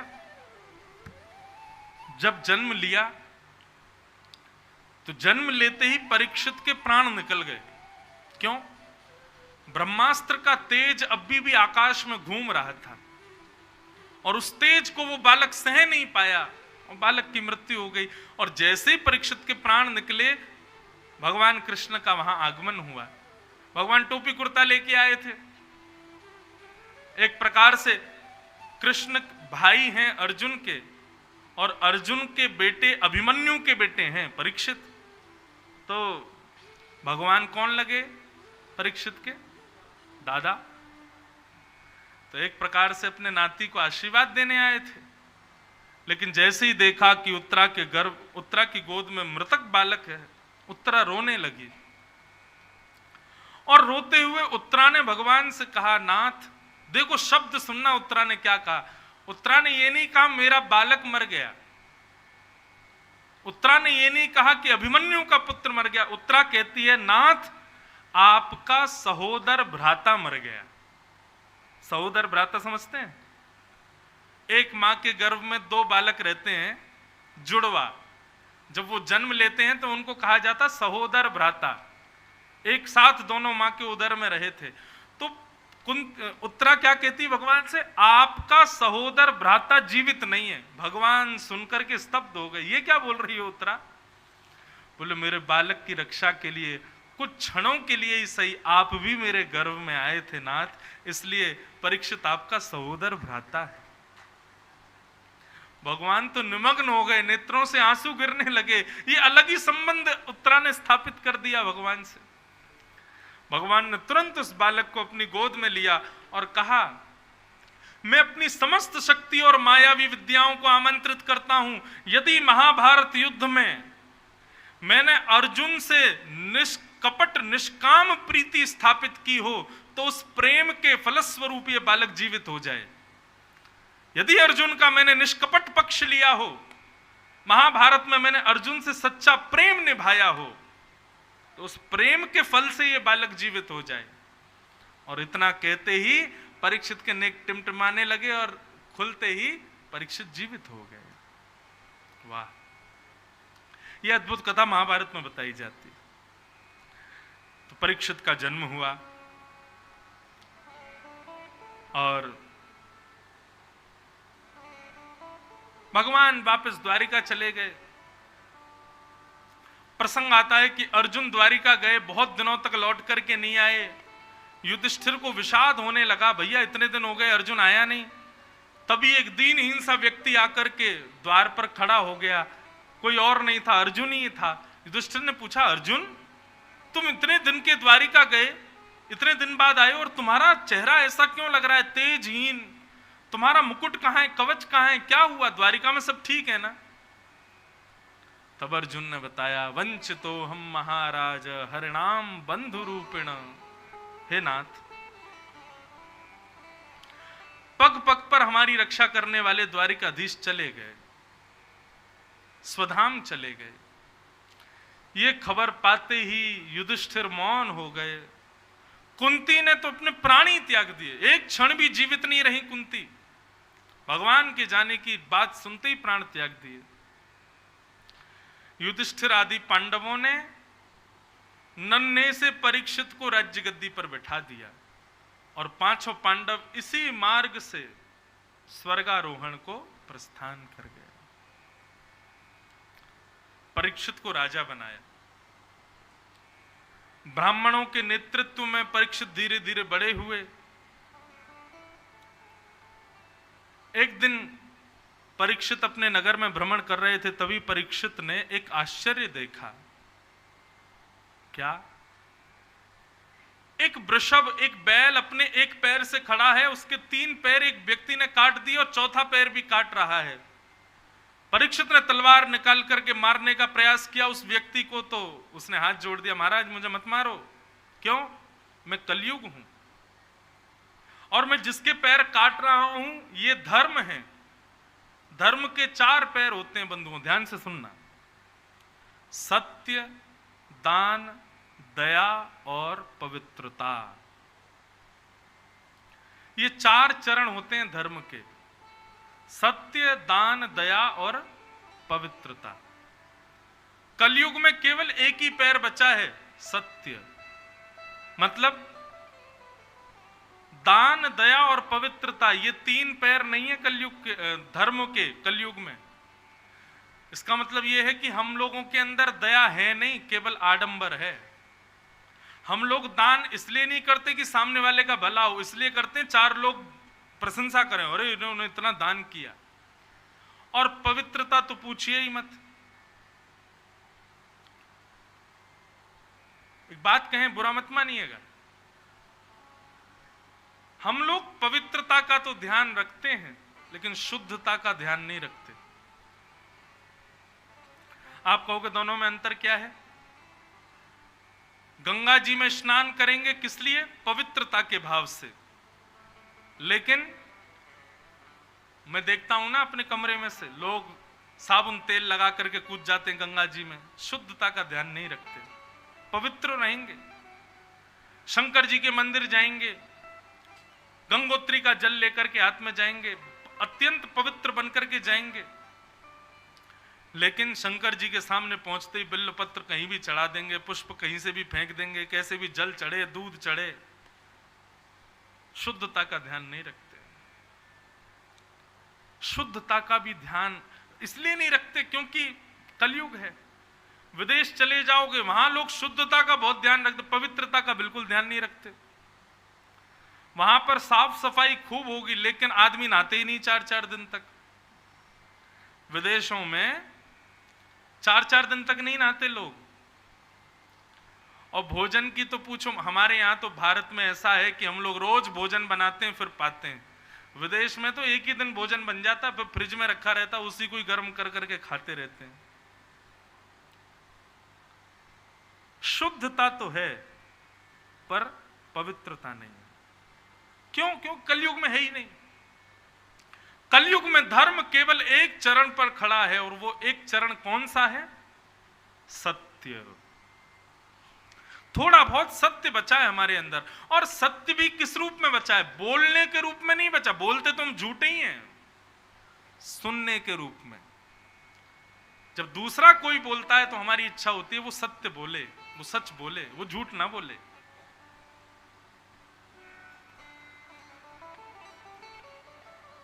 परीक्षित ने कहा कलयुग तुम चले जाओ, मैं तुमको जीवित नहीं छोड़ूंगा नहीं तो। कलयुग बोला महाराज युग व्यतिक्रम है, सतयुग के बाद त्रेता, त्रेता के बाद द्वापर, द्वापर के बाद कलयुग को आना पड़ता है मुझे। मैं कहीं नहीं जा सकता, लेकिन हां एक काम हो सकता है। क्या? आप मुझे कुछ स्थान दे दो, मैं वहीं रहूंगा। कितनी सुंदर बात! मुझे ये इतना अच्छा प्रसंग लगता है और आश्चर्यजनक भी लगता है। बहुत ध्यान से सुनिएगा। कलयुग केवल 5 स्थानों पर रहता है, केवल 5। 5 के अलावा 6वां स्थान नहीं है कलयुग के पास। लेकिन फिर भी हम लोग कलयुग के प्रभाव से प्रभावग्रस्त हो रहे हैं। इसका मतलब इन 5 द्वारों में, इन 5 स्थानों में हमने कहीं ना कहीं से प्रवेश किया है।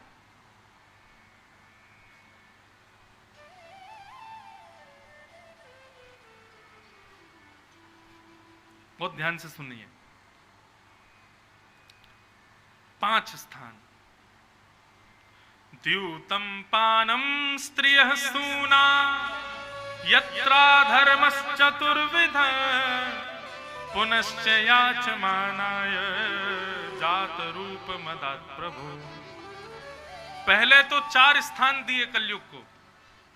द्यूतम यानी कि जुआ, पानम यानी कि मदिरा पान या भक्ष सेवन, तीसरा स्थान दिया द्यूतम पानम स्त्री पर स्त्री पर पुरुष संग, और चौथा स्थान दिया हिंसा, मनसा वाचा कर्मणा, तीनों। कलयुग बोला मेरा स्थान, मेरा परिवार बड़ा है, एक स्थान और दो। तब पुनश्च याचमानाय, दोबारा याचना करने पर कलयुग को 5वां स्थान दिया, बिना मेहनत के कमाया गया धन। ये 5 स्थान हैं। कौन कौन से? पहला बोलो, जुआ। जुआ किसको कहते हो आप? किसको कहते हैं? ताश को। वो तो खेल है। जुआ का मतलब होता है धन को बाजी पर लगाना। धन नहीं, लक्ष्मी को बाजी पर लगाना।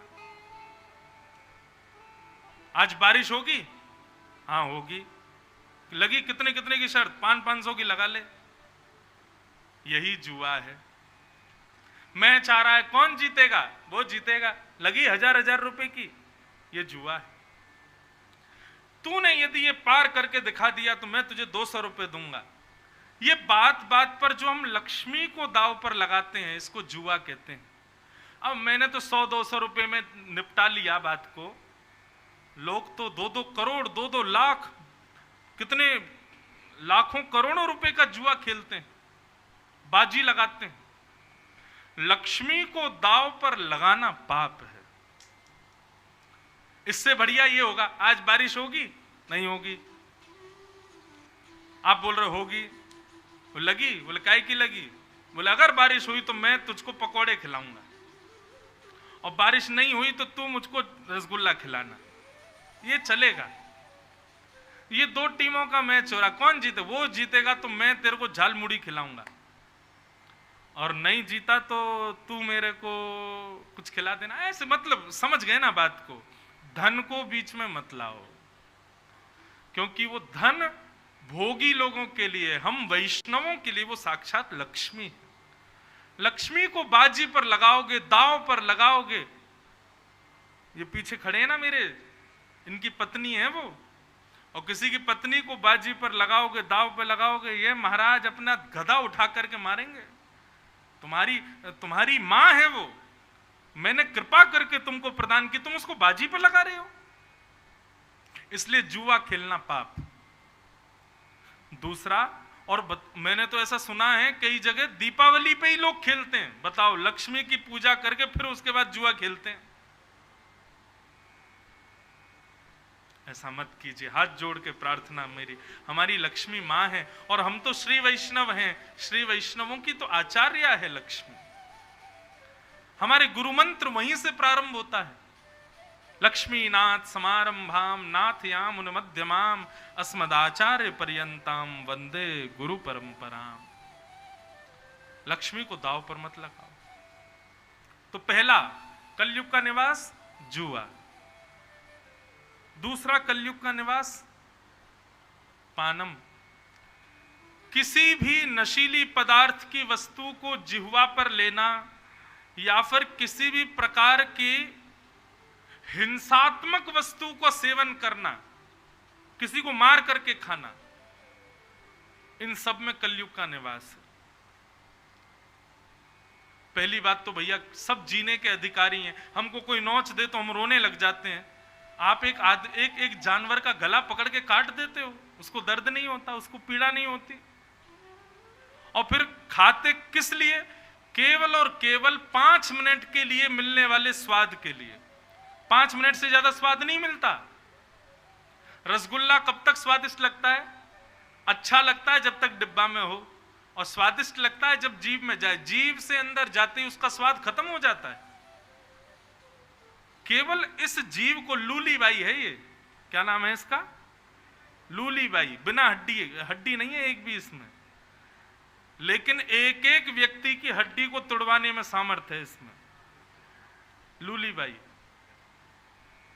ये लूलीबाई चाहें तो हमको भगवान से मिला दें, और ये लूलीबाई चाहें तो हमको महान राक्षस बना दें, ये लूलीबाई चाहें तो 3200 दांत तोड़वा दें हमारे। इसलिए भैया देखो, जो लोग उपभोग करते हैं जीव से, उनकी जीव लूलीबाई, लेकिन जो राम नाम गाते हैं उनकी जीव कौशल्या है, जो कृष्ण नाम गाते हैं उनकी जीव यशोदा है। क्योंकि कृष्ण और राम नाम नहीं है, जीव से जन्म ले रहे हैं, तो इसका मतलब निश्चित ही यशोदा और कौशल्या। तो लूलीबाई, अपनी जिह्वा पर किसी भी ऐसे वस्तु को धारण मत करो जो उपयोगी नहीं। और दूसरा कारण बंधुओं ये है, हमारे चित्त में श्री राधा रमण जी बैठे हैं। पता चल जाए कि राधा रमण जी बैठे हैं तो हम पुष्प लेकर के जाते हैं, प्रसाद लेकर के जाते हैं, उनको जो योग्य वस्तु हो वही लेकर के जाते हैं। जब गीता में भगवान स्वयं कह रहे हैं कि मैं सबके अंदर बैठा हूं, सबके हृदय में बैठा हूं, तो इस बात को स्वीकार करके वही वस्तु स्वीकार क्यों नहीं करते जो ठाकुर जी को देनी चाहिए। आप भोजन इसलिए मत कीजिए क्योंकि आपको अपनी भूख मिटानी है। भोजन को इस प्रकार से लो कि मेरे भीतर ठाकुर जी बैठे हैं, मैं जो भी पाऊंगा वो उनको अर्पित होगा। आप असद वस्तु को सेवन करोगे ही नहीं।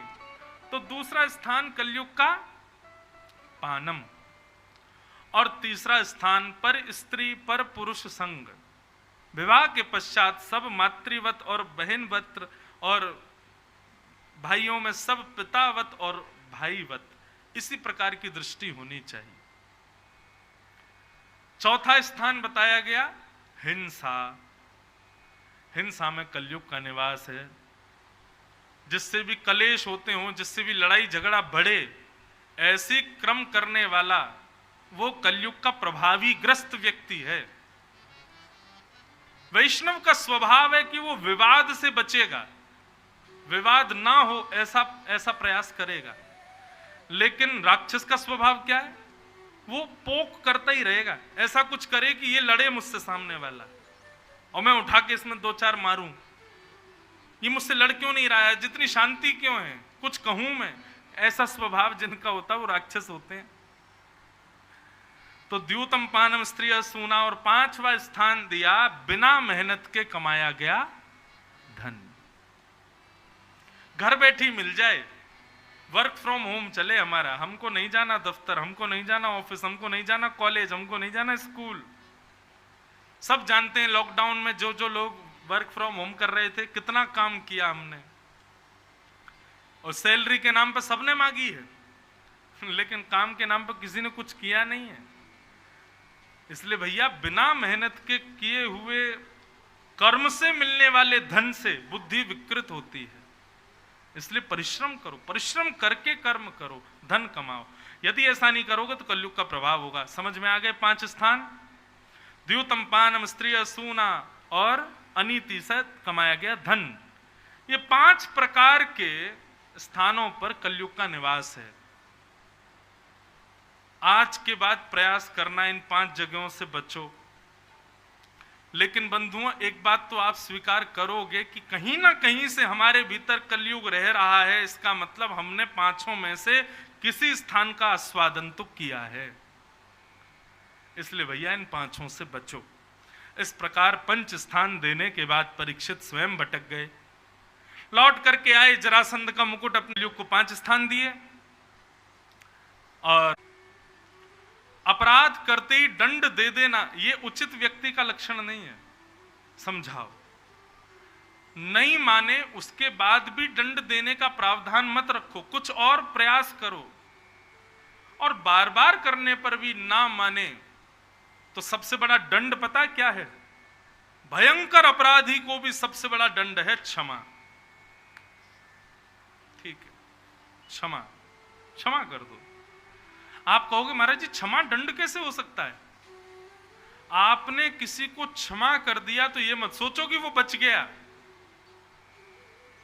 आपके दंड का अधिकार प्रकृति ले लेती है अपने हाथ में। बोले अब हम बताएंगे इसको, इसने जो किया है उसका परिणाम प्रकृति उसको देती है।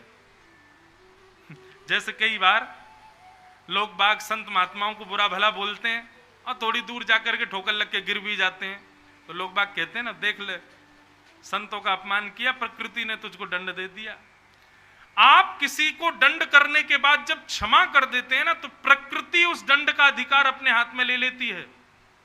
तुमने भले ही क्षमा कर दिया हो, लेकिन प्रकृति उसको नहीं छोड़ेगी। इसलिए क्षमा ये सबसे बड़ा दंड है। क्षमा बड़ेन को चाहिए। जय हो श्रोता देवता पधारो। ये रोज आ रही है कथा सुनने। ये जरूर ही कोई पूर्व जन्म के ऋषिकेश की कोई भक्त रही होंगी, किसी अपराध के कारण इस योनि में आ गई हैं, रोज कथा सुनने आती हैं। वाह। और देखो ये देख रही हैं, जो कथा नहीं सुनना होगा उसी को खोंचा मारूंगी। बोलो भक्त वत्सल भगवान की। किस किस रूप में ठाकुर जी किस किस व्यक्ति को कथा सुनाने के लिए भेज देते हैं, ये कृपा है भगवान की। तो हम क्या बता रहे थे, विषय कहां चल रहा था? क्षमा। हाँ, क्षमा। क्षमा सबसे बड़ा दंड है। क्षमा करो।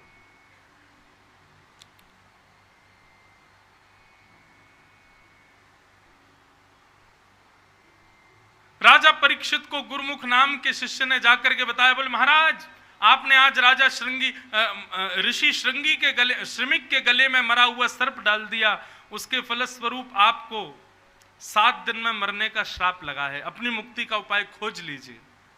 राजा परीक्षित ने जैसे ही सुना, तुरंत अपने पुत्र जन्मेजय को राज्य गद्दी प्रदान करके वहां से प्रस्थान कर गए और सीधे पहुंचे गंगा के तट पर। गंगा के तट पर सब संत पधारे, संतों ने आकर के अनेक उपाय बताए, लेकिन राजा परीक्षित को एक भी उपाय से यह सिद्ध नहीं हुआ कि इससे मुझे मुक्ति मिलेगी। तब वहां पर सुखदेव जी का आगमन हुआ। बोलो सुखदेव जी महाराज की। सब लोग हाथ जोड़ो, सुखदेव जी का स्वागत करो। कि तत्रा भवद भगवान व्यास पुत्रो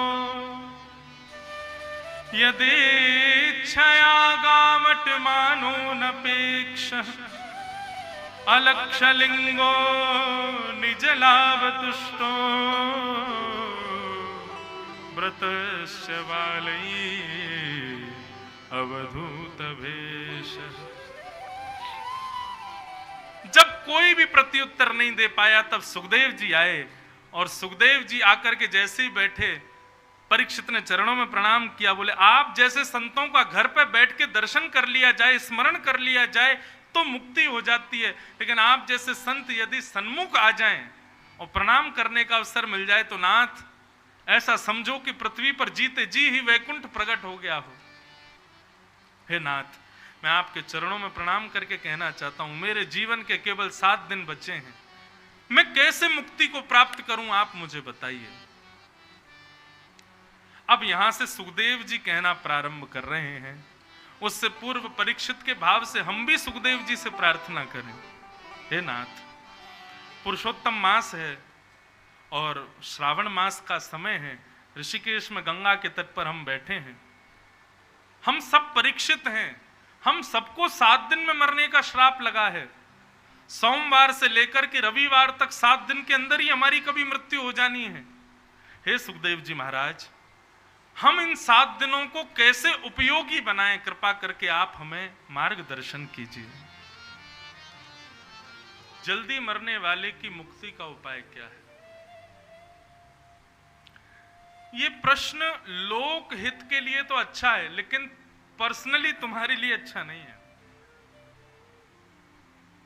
तुम संसार के लिए यदि ये प्रश्न कर रहे हो कि जल्दी मरने वाले को क्या करना चाहिए, उसके लिए यह प्रश्न ठीक है, लेकिन तुम इस प्रश्न को अपने लिए मत पूछो। क्यों? परीक्षित बोले जल्दी मरने वाली की स्थिति में मैं आया हूं तो मैं ही तो पूछूंगा। तब वही बात सुखदेव जी समझाते हैं जो आज कथा के प्रारंभ में समझा रहा था। परीक्षित, 7 ही दिन क्यों मिले हैं तुमको?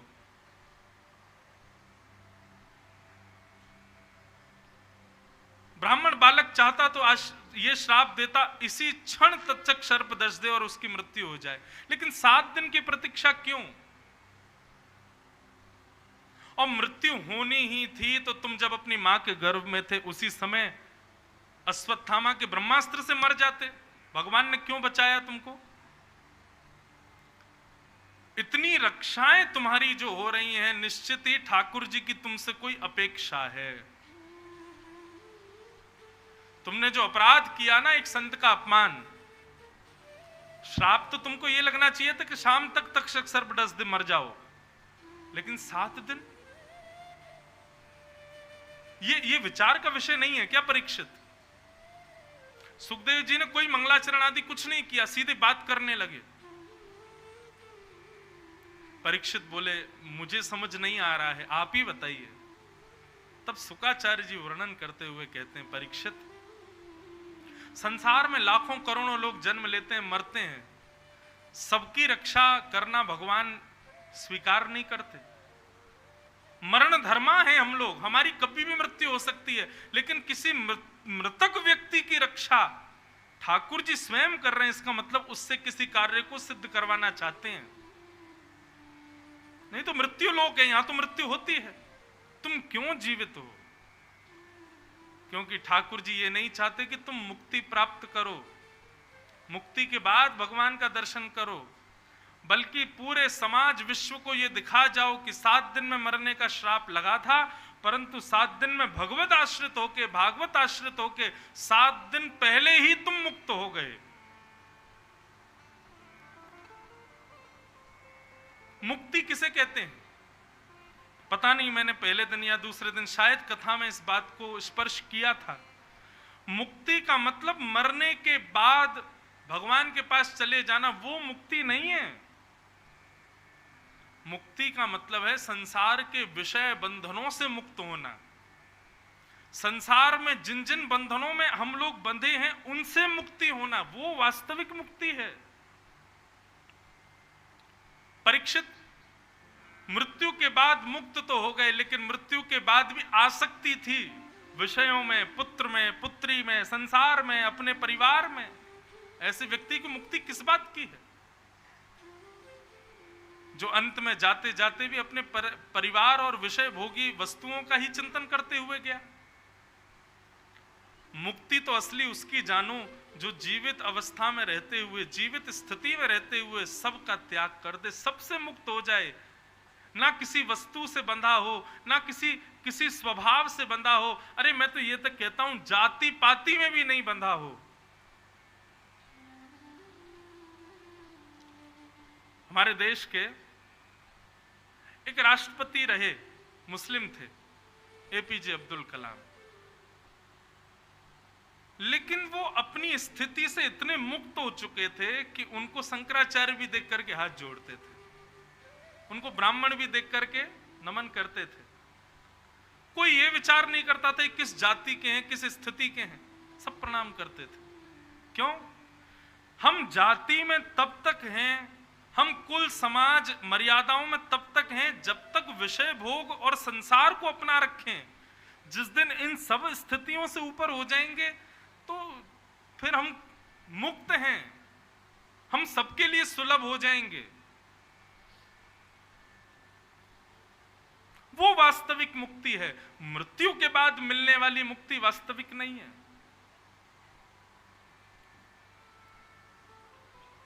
राजन, 7 दिन बाद तक्षक सर्प डसे तुम तब मुक्त हो, ऐसी तुम्हारी विचारधारा है, लेकिन मेरी विचारधारा है कि जब तक्षक सर्प डसे तब तक तुम मुक्त हो जाना सबसे।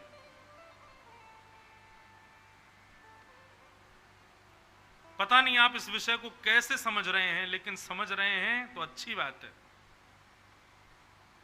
आप कथा सुनते हैं और कथा सुनते हैं तो कई बातें ऐसी आती हैं, आप लोगों का मुख देखता हूं, आप प्रसन्न हो जाते हो, सर हिलाने लगते हो, हाँ सही बात है, अगल बगल में सही कह रहे हैं, ये क्या है, ये मुक्त होना ही तो है।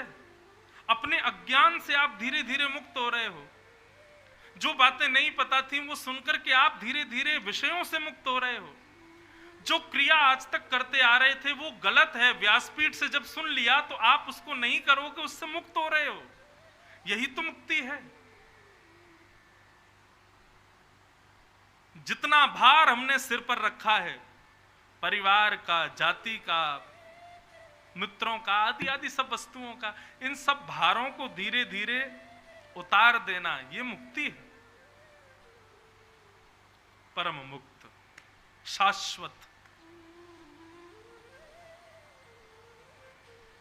हम भक्त चरित्र क्यों सुनते हैं, भक्तों की चर्चा क्यों सुनते हैं? भक्त मुक्त हुए थे और कोई भी मरने के बाद नहीं, जीते जी सब मुक्त हुए। सबका त्याग, ये वास्तविक मुक्ति है। कथा जीते जी 7 दिन में मुक्त कर देती है, लेकिन होता क्या है, 7 दिन बाद, अभी देखना अभी स्थिति क्या होती, कथा जितनी देर आप सुनते हैं ना उतनी देर तो आप मुक्त हो जाते हैं, और कथा पूरी होते ही, आरती अति पावन पुराण की होते ही, उससे पहले ही फिर से ग्रसित हो जाते हैं। नहीं, एक बार जब मुक्त हो जाओ तो फिर मुक्त ही रहो। और ये स्थिति कब बनती है पता है? जब केवल 7 दिन में ही कथा को ना सिमेटो, अपने संपूर्ण जीवन के हर क्षण को कथामय कर दो।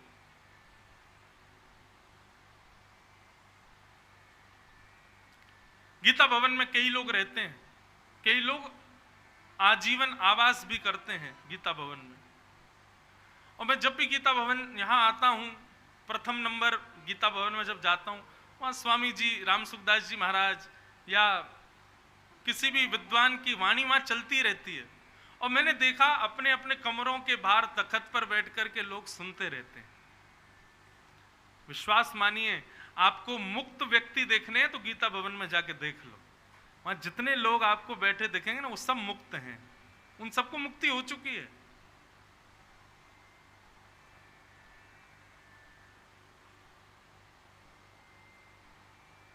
किसी भी भाव में आसक्त हैं, किसी भी स्थिति में आसक्त हैं, समझो हम मुक्त नहीं हैं अभी।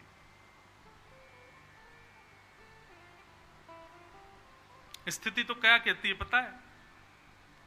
कथा 2:30 बजे पूरी हुई, आरती हो गई, व्यास जी चले गए 1-1:30 बजे, और उसके बाद भी आप मौन चित्त बैठे हो और चिंतन चल रहा है। लोग 2 बार कह जाए भैया भोजन कर लो, आ रहा हूं, स्थिति ऐसी हो जाए तो समझो अब मुक्त हो रहे हैं। अब धीरे धीरे ये चिंतन के विषय जो हैं ये भीतर घर कर रहे हैं, ये बदलाव आवे तो समझो मुक्त हो रहे हैं, नहीं तो केवल कथा सुनकर के हम चले जा रहे हैं। इसको इस प्रकार समझिए, भोजन करने के बाद आपने कितनी देर में भोजन करते हैं? हम लोग ज्यादा से ज्यादा 6 से 7 मिनट में भोजन हो जाता है, लेकिन 7 मिनट में किए गए भोजन को पचाने के लिए 2 घंटा चाहिए। 2 घंटे में पचेगा वो, लेकिन आप 4 घंटे की कथा को 5 मिनट में पचा लेते हो। नहीं, ये इतनी सुपाच्य नहीं है कथा। खिचड़ी थोड़ी है कि खाती पच गई। उसका चिंतन करो, उसका मनन करो। ये मनन चिंतन, और इससे बढ़िया स्थान कहां मिलेगा? यहां पे मालपुआ उड़ाने थोड़ी आए हम। ऋषिकेश है बंधुओं, यहां गंगा के तट पर लोगों की समाधि लग जाती है। यहां बैठो जाके बाहर गंगा के तट पर, चिंतन करो क्या सुना मैंने कथा में। भागवत जी की अविरल स्वर जब कानों में जाएंगे और जो कथा सुनी है वो धीरे धीरे पचेगी। पचेगी तो शरीर को लगेगी, शरीर को यानी कि बुद्धि को लगेगी, मन को लगेगी, और मन को लगेगी तो परिणाम आएगा। लेकिन कथा सुनते ही आप उठ करके, अब ये मैं ऐसा नहीं कर रहा यहीं बैठे रहना, मैं चला जाऊं उसके बाद भी, एक व्यवहार समझने की बात है, दिखाना नहीं है किसी को, लेकिन चिंतन करो बंधुओं। इससे बढ़िया स्थान चिंतन का नहीं मिलेगा आपको। चिंतन ही कथा का पाचन है, उसको करो। तत्श्रृण्वन् प्रपठन विचारण परो भक्त्या विमुच्चे नर। आज्ञा करते हैं, पहले पढ़ो, फिर सुनो और फिर विचार करो, क्या सुना मैंने, तब कल्याणकारी बनेगी कथा। और फिर आप कह सकते हो कि हम मुक्त हो गए, हमें मुक्त हो गए।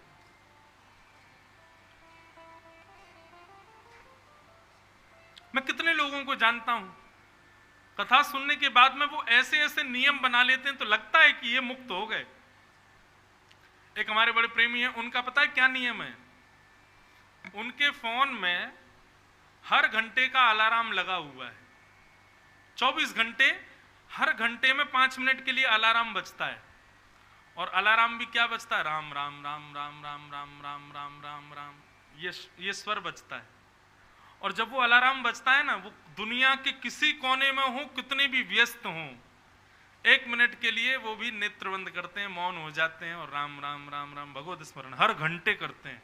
लगता है कि मुक्त हो गया व्यक्ति। अब उनकी स्थिति पता कैसी हो गई? वो रात्रि में सोते हैं, फोन पास में ही रहता। अब देखो, कोई फोन अपने पास रहे तो पास रखे तो लगता है कितना विषयी व्यक्ति है, लेकिन इन्होंने उसी विषय से ही भक्ति बना ली है। फोन सदैव चार्ज रहेगा, पास रहेगा और हर घंटे में अलार्म बजेगा। अब तो ये स्थिति है कि रात्रि वो सोते भी है ना, अलार्म बजता है तो नींद में ही राम राम राम राम राम राम हर घंटे भगवान को याद करते हैं। सुन के आप भी कह उठोगे कि ये व्यक्ति मुक्त हो गया।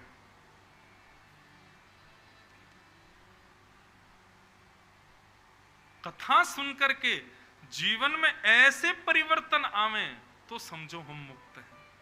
मृत्यु के बाद मुक्ति किसने देखी? हमको क्या पता? दुनिया से जाने वाले जाने चले जाते हैं, कहां जाएंगे किसी को क्या पता।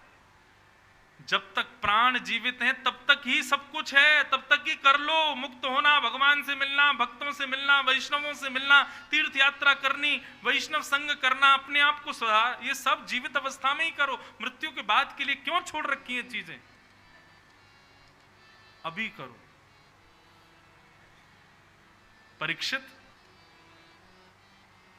यदि तुम मृत्यु के बाद की मुक्ति की बात कर रहे हो तो वो तो अंतिम श्वास में भी मिल जाएगी। जीवन भर पाप करे लेकिन अंतिम श्वास में नारायण बस इतना कह दे, कृष्ण बस इतना कह दे, राम बस इतना कह दे, मुक्त हो जाएगा। लेकिन 7 दिन तुमको मिले क्योंकि मृत्यु के बाद की मुक्ति तुमको नहीं चाहिए, मृत्यु से पहले तुमको मुक्त होना है, इसलिए तुमको 7 दिन मिले। तब परीक्षित ने चरण सर झुकाते हुए कहा, महाराज अब मुझे मुक्त कर दीजिए, मैं मुक्त होना चाहता हूं। 7 दिन में ही मुक्त होना। 7 दिन में मुक्त होने का मतलब क्या है? जीवित अवस्था में शंख चक्र गदा पद्मधारी नारायण का प्रत्यक्ष दर्शन, यही मुक्ति है।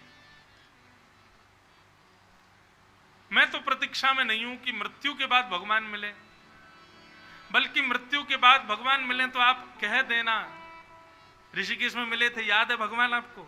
जब जीवित थे तब भी मिले थे हम आपसे।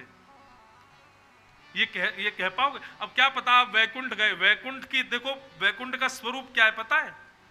वैकुंठ में सब भगवान जैसे ही दिखते हैं। कैसे पहचानोगे कि असली कौन से? वहां तो जय विजय भी भगवान जैसे लगते हैं, पार्षद भी भगवान जैसे लगते हैं। तो इसलिए भगवान को वैकुंठ में जाके पहचान लो, इससे पहले भगवान से कहो ठाकुर जी एक बार पहले मिलना तो पड़ेगा आपको, एक बार पहले मिलो, हमारी मृत्यु हो उससे पहले मिलिए, एक बार हम आपको पहचान लें, उसके बाद वैकुंठ में जाकर के चाहे कितने भी वहां भगवान जैसे दिख रहे हो आप पहचान जाओ, यही हैं भगवान, इनसे हम मिले थे पहले। नहीं तो पहले सीधे मुक्ति प्राप्त करोगे तो क्या पता जय विजय को ही प्रणाम कर रहे हो 10 दिन तक, यही भगवान। कई लोग होता है ना मंदिर में बाहर पार्षदों के चित्रों को ही पूजने लग जाते हैं, बोले यही भगवान है। ठीक है, पार्षद हैं, पूजने के अधिकारी तो हैं, लेकिन असली तो अंदर बैठे हैं ना। हमारे वृंदावन लोग आते हैं, कोई वृंदावन से लौट करके आए, उससे पूछो वृंदावन गए? बोले हाँ गए। कैसा रहा? अरे महाराज बस पूछो, बहुत बढ़िया, आनंद आ गया। क्या किया वृंदावन? छोले कुलचे खाए, लस्सी पी, पेड़े खाए, हमने टिक्की खाई थी आलू की, वहीं रुक गया, भीतर जा ही नहीं पाया। राधा रमन जी को देखा? कौन से वाले थे राधा रमन जी? अरे माँ तो सब ऐसे ही खड़े हैं, कौन से थे राधा रमन जी? अरे तो काय को गया था वृंदावन, यहीं रह लेता। ये टिक्की लस्सी तो सब यहाँ पे भी मिलती है। मैं अपनी कथा में कहा करता हूं, हमारे वृंदावन के कुछ पहरेदार हैं, चौकीदार हैं। कौन कौन चौकीदार? कौन? जो अंदर जाने ही ना देवे, ये सब चौकीदार हैं। ये लस्सी हो गई, आलू की टिक्की हो गई, पेड़े हो गए ब्रजवासी के, और क्या कहते हैं, चाट आदि, जो भी आप सब, ये सब पहरेदार हैं वृंदावन के। आजकल एक और नए पहरेदार आए हैं, तिलक फोटा लगा के फोन में ही फोटो खिंचाना, वो भी एक पहरेदारी है, वो अपने से आगे जाने ही नहीं देता उसको।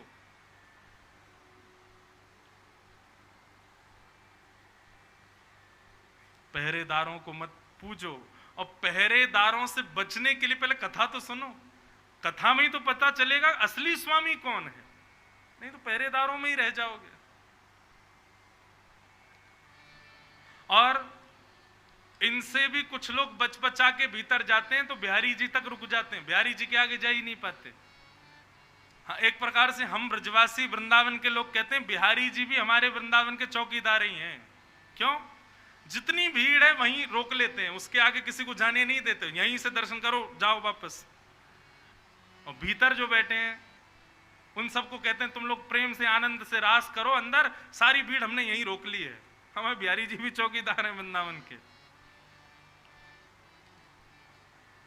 यदि वृंदावन ने आपको स्वीकार किया तो मंदिर में ठाकुर जी हैं ऐसी प्रतीति नहीं होगी, वृंदावन के कण कण में ठाकुर जी हैं। जित देखूं उतित श्याममयी है, सब ठाकुर जी हैं। तो अब यहां परीक्षित को सुखदेव जी कथा सुना रहे हैं और सुखदेव जी सदगति को प्राप्त करेंगे। अब उस विषय को लेकर के हम आगे चलेंगे। कल कथा का चतुर्थ दिवस, और कल यहाँ ऋषिकेश में गंगा जी के तट पर नंद घर आनंद भयो जय कन्हैया, कल खूब आनंद होगा। ठाकुर जी का रास कल यहाँ पर जन्मोत्सव हम लोग मनाएंगे। उससे पूर्व बंधुओं, मैंने प्रथम दिन कहा था एक पद हम गाएंगे कथा के विश्राम में, वृंदावन रसामृत। हमारे पहले थोड़ा सा सुन लीजिए इस पद की विशेषता क्या है। हमारे गिरधर लाल जी, उनके द्वारा रचित ये पद है। दास को आज्ञा देकर के उन्होंने इसका निर्माण कराया। हमारे वृंदावन में 7 प्रमुख ठाकुर जी हैं। उन 7 ठाकुर जियों का प्रणाम और उनको किसने प्रकट किया, वो सबके नाम इसमें विद्यमान हैं। तो वृंदावन के 7 प्रमुख ठाकुर जी, जिनमें से कुछ ठाकुर जी अभी राजस्थान चले गए, जैसे गोविंद देव जी जयपुर में, मदन मोहन जी करौली में, और गोपीनाथ जी भी जयपुर में। कुछ ठाकुर जी वृंदावन से बाहर चले गए मुगलों के आने के बाद, बाकी ये सब प्रकट वृंदावन में ही हुए। और बंधुओं एक और बात सुनिए, इन ठाकुर जियों को किसी मूर्तिकार ने नहीं बनाया, ये सब स्वयं भू हैं, स्वयं प्रकट हुए हैं वृंदावन से। और वृंदावन से स्वयं प्रकट होने का मतलब है इन सब के मूर्तिकार यदि आप पूछो किसने बनाया, तो श्री किशोरी जी ने ही इनके रूप को बनाया है।